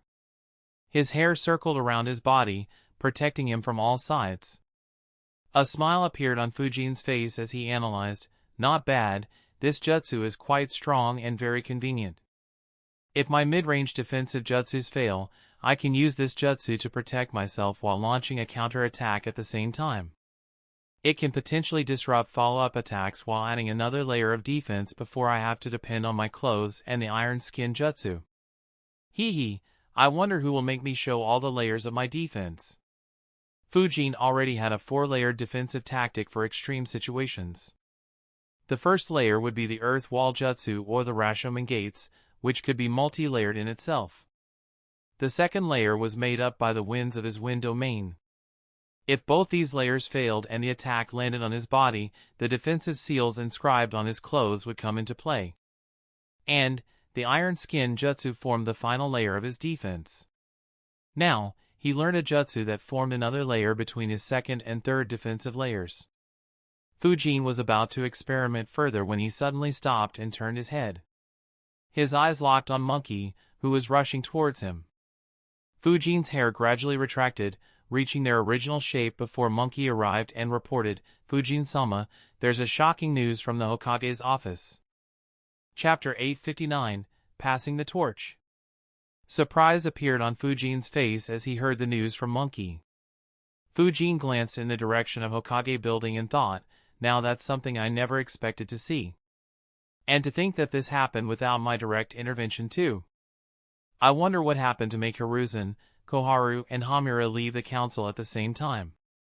Knowing their natures, Fujin could only think of one possible reason. He realized, the Uchiha massacre. Hiruzen must have informed Tsunade about the truth. Itachi's little visit must be the trigger. To think he'd do this after surviving. This realization surprised Fujin as much as the news. He knew very well that neither Hamura nor Koharu would willingly give up their seats. However, he didn't expect Hiruzen to tell anyone about his biggest failure either. If the truth were to come to light, much of Hiruzen's reputation would be destroyed irrespective of how much he had done for the village. It was a big risk Hiruzen took. Similarly, Tsunade was quite decisive as well. She swiftly eliminated the positions of the elders and even did it in a way that it looked like a natural succession of power. Of course, the more keen minds would find it odd and be suspicious, but connecting the dots to the Uchiha massacre was more or less impossible unless one already knew the truth like Fujin did. That said, Fujin didn't completely agree with Tsunade's decision. Fujin thought, while she was very decisive, she also gave up on some free labor. Koharu and Hamura's situations are much different than in the original story. My existence and frequent clashes with them have lowered their prestige and standing considerably. If we ever clash like I did with Danzo, the clan leaders will take my side. Be it because of my youth, any past differences they may have with the elders, or they just prefer to deal with someone younger and less experienced than those two old schemers. As a result, they were under a lot of pressure to keep their power. How readily they agreed to accept the tiresome responsibilities of implementing the changes to the academy just proves that. Instead of taking away their seats, she could have worked them until they retired voluntarily. Oh well, her choice. It's not like I have to go do the work. Fujin said, thank you for letting me know. Is there something else? Monkey answered, no. Everything else in the village is as usual. Fujin sent him away. Just like Fujin, the other council members were informed about the same before the news slowly spread throughout the village. Most viewed it as the older generation passing the torch to the next one. However, the council members knew very well how much the elders loved their powers. Shikaku couldn't help but wonder, exactly what did she have to make both of them retire? Whatever it is must also incriminate Lord Third, or perhaps is bad for the village and he gave up his seat to prevent any bad blood. Though, it is also possible he did it just due to his injuries. With his eldest son taking his seat in the council, he won't be losing much influence unlike the other two. Others had similar guesses. In the training ground, Fujin muttered internally, quite a lot of strange events are occurring. I need to learn these jutsus quickly. I can master it at a later date. It's time to do that. Fujin spent a couple more days training. The speed at which his hair grew increased considerably, though it was far from Jiraiya's level or even a level Fujin deemed sufficient to use against rank S ninjas. Regardless, he learnt the Wild Lion's main jutsu, Needle Jizo Jutsu, Hair Needle Sunban Jutsu and Needle Hell Jutsu in those 2 days. On the next day, instead of going to the training ground, Fujin entered his basement and sat in front of a pot. Sensing the Shikaku's chakra sealed within the pot, Fujin sighed, again, it has barely increased. It was 7.5% when I returned to the village. It's been 2 weeks and it hasn't even reached 7.6%. No point in waiting anymore. I didn't do it earlier because I needed Tsunade's help to increase my cellular activity. As I suspected, that process allowed her to inspect my body and chakra thoroughly. If my chakra reserves had grown that much, she'd have noticed. She could have even connected it with Shikaku if there's any lingering chakra left after I absorb it. But, now that it's done, I have no more reservations. It's time to see the myriad tetragram seal in action. Fujin's expression became very serious. At the next moment, thousands of seals lit up in the large basement, isolating his basement from everything else. The density of seals was so ridiculously high that his basement was almost like a different space. Under Fujin's control, the seals on the pot started disappearing, and a dense, swirling mass of chakra floated out. The chakra was a murky golden brown, with streaks of black pulsating through it like veins. It seemed alive, constantly shifting and writhing as if seeking an outlet for its chaotic energy. Occasional wisps broke away from the main mass, releasing a faint hiss as they dissolved into the air. A faint pressure filled the basement, as though the chakra carried a primal, untamed essence.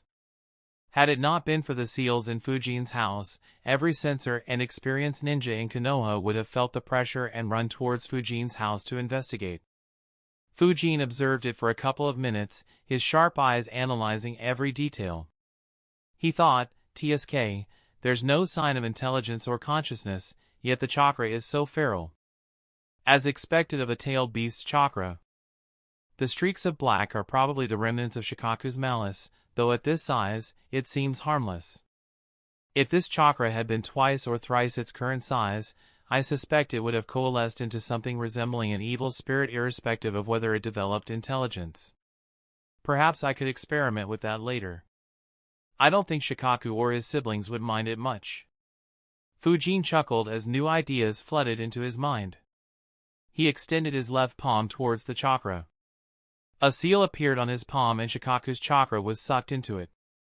In the blink of an eye, the pressure in the basement disappeared and calmness returned. Closing his eyes, Fujin returned to his inner world. Fujin's inner world was quite different from when he visited it the first time. Unlike the pitch-black darkness that filled his inner world initially, a faint glow illuminated most of his inner world now. There were two sources that illuminated his inner world. The first was the artificial chakra lake. The lake was no longer empty. Instead, 20% of it was already filled. Until a few days ago, that would have been over 9 times Fujin's normal chakra reserves.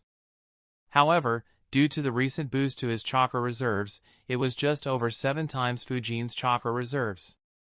Since Fujin hadn't done intense training after the attack on the village, he always kept storing small portions of his chakra in the lake whenever he could.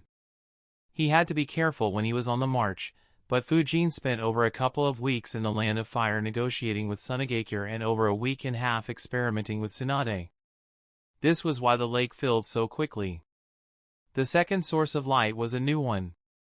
Until a few moments ago, the sphere in the sky of Fujin's inner world was completely empty. However, it now contained over 7.5% of Shikaku's chakra and emitted a yellow light. Observing the sphere, Fujin raised an eyebrow and muttered, "Weird. There shouldn't be any light emitting from the sphere. Also, why is the light so dim? If it is being lit due to the chakra, shouldn't it be much brighter?" Fujin carefully observed the sphere and realized, I see. The sphere is completely suppressing Shikaku's chakra. Does it mean how bright the light is depends on how strong the chakra sealed inside it is? Perhaps had it been Kurama, the sphere might have looked like a mini-sun. Still, why is the sphere emitting light? Based on my seals, nothing should have been emmy. Fujin immediately noticed a couple more things that surprised him. The first one, he had expected, but the second caught him off guard. As soon as it appeared, the sphere began refining Shikaku's chakra so that it could become compatible with Fujin and be absorbed by him with little to no backlash or side effects. However, Shikaku's chakra was fighting back as Fujin predicted. What surprised Fujin was how intensely it was fighting back. Fujin thought, I didn't expect such a fierce struggle from chakra that doesn't have any sentience. If this is how intense 7.5% of Shikaku's chakra is, how intense would be a complete tailed beast? Fuck, it's Chapter 860, A Hidden Danger. In the ninja world, there were various techniques of absorbing foreign chakra. The Rinnegan could absorb any chakra, tools like Samahata could assist in absorbing it, the Dark Release Kekkei Jinkai did something similar, and there were even some weaker ninjas like Yoroi who had their own methods. However, all these abilities only absorbed the chakra temporarily. Once they used that chakra, it'd be gone from their bodies forever. Even if they didn't use it, they couldn't hold the chakra for a long time. Their chakra reserves wouldn't increase due to it. What Fujin was trying with the myriad tetragram seal was quite unique. Even though he was inspired by Minato's seal, it wasn't the same.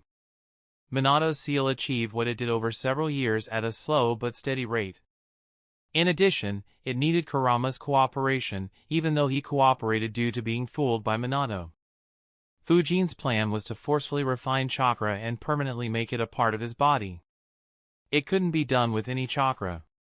Heck, Fujin couldn't even use the chakra in his artificial chakra lake to achieve this. He could only use the chakra of a tailed beast or similar entities whose chakra perpetually regenerated due to nature. Of course, such chakras couldn't be absorbed directly either. If he did, Fujin would be affected by the same drawbacks and backlashes like the Jinchurikis. And those changes could be permanent too. Fujin didn't want to be wild and out of control like imperfect Jinchurikis. The role of the sphere within the myriad tetragram seal was crucial here. It first suppressed any chakra or beast sealed within it. The next step was to extract the chakra little by little and eliminate the influence of any being over it, making it unaffiliated with its original owner.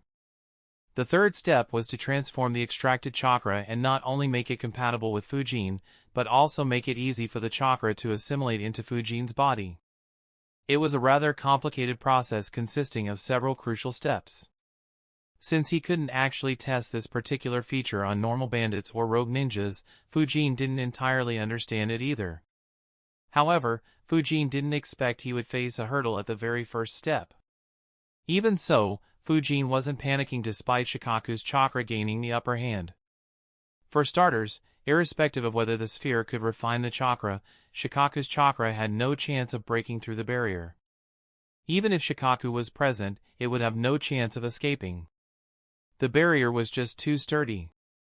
Secondly, expecting a mere seal to completely absorb a tailed beast's chakra was simply foolish. As magical as Fuinjutsu was, even it had its limits. Otherwise, the Uzumaki clan wouldn't have been destroyed and Jashin could have taken over the world. Fujin could control the sphere and the refinement himself. That was the true essence of the myriad tetragram seal. A confrontation between Fujin and the tailed beast where Fujin would be aided by the seal and the artificial chakra reserves to forcefully refine a tailed beast's chakra. It wasn't a gentle or delicate process like Minato's modifications on the 8-trigram divination seal he used to seal half of 9 tails inside Naruto. There were no tricks, no baits but a direct confrontation. If one had to derive a similarity, it would be somewhat similar to Naruto and Kushina confronting Kurama to steal a small part of his chakra. Of course, Fujin had no sealing chains that suppressed tailed beasts. Instead, he entirely depended on his will, strength, artificial chakra reserves, and the sphere. As such, Shikaku's chakra resisting the sphere didn't pose any threat to Fujin. It was just that Fujin didn't expect a non-sentient chakra to force him to take action. That said, the bigger worry was something else. Fujin observed, no matter how strong the chakra sealed in the sphere is, no light should be emitted. The sphere seals off everything. Only I should be able to see what's happening inside because this is in my inner world. The light that the sphere emits isn't directly due to Shikaku's chakra. No, the light is a product of the struggle between the sphere and the chakra. If that was all, I wouldn't care. Unfortunately, the light seems to have a destructive impact on my inner world. It's almost as if it is trying to decay or erode my inner world. Sigh, I didn't expect such a hidden danger. Luckily, this light isn't too destructive. The erosion is almost non-existent. If I wasn't connected to it, I wouldn't have even felt it. At its current rate, it might take 1,000,000 years to merely show signs of erosion, let alone destroy my inner world. However, I need to be careful while dealing with actual tailed beasts. I won't be as simple as I thought it would be. The light their struggle would produce will be much more intense. I can't say for sure how much of an impact it'll cause on my inner world. Even though I have some failsafes, like simply throwing the tailed beast out of the seal in my body since I'm not exactly a Jinchuriki, it'll be such a waste if I have to resort to that. Fujin's myriad tetragram seal was different from typical sealing techniques. In normal sealing techniques, the tailed beast would be directly sealed inside the Jinchuriki's inner world. Their chakras would be connected with each other and so would their lives. However, the sphere inside Fujin's inner world was like an entirely different space in itself. If he sealed a tailed beast inside the sphere, he wouldn't be connected with the tailed beast, nor would the tailed beast be connected with it. Fujin couldn't borrow the tailed beast's chakra like other Jinchurikis nor transform into the tailed beast unless he sealed the tailed beast outside the sphere. Similarly, if Fujin were to die, the tailed beast sealed inside the sphere wouldn't die. Instead, it'd be released. As such, his life wasn't in danger.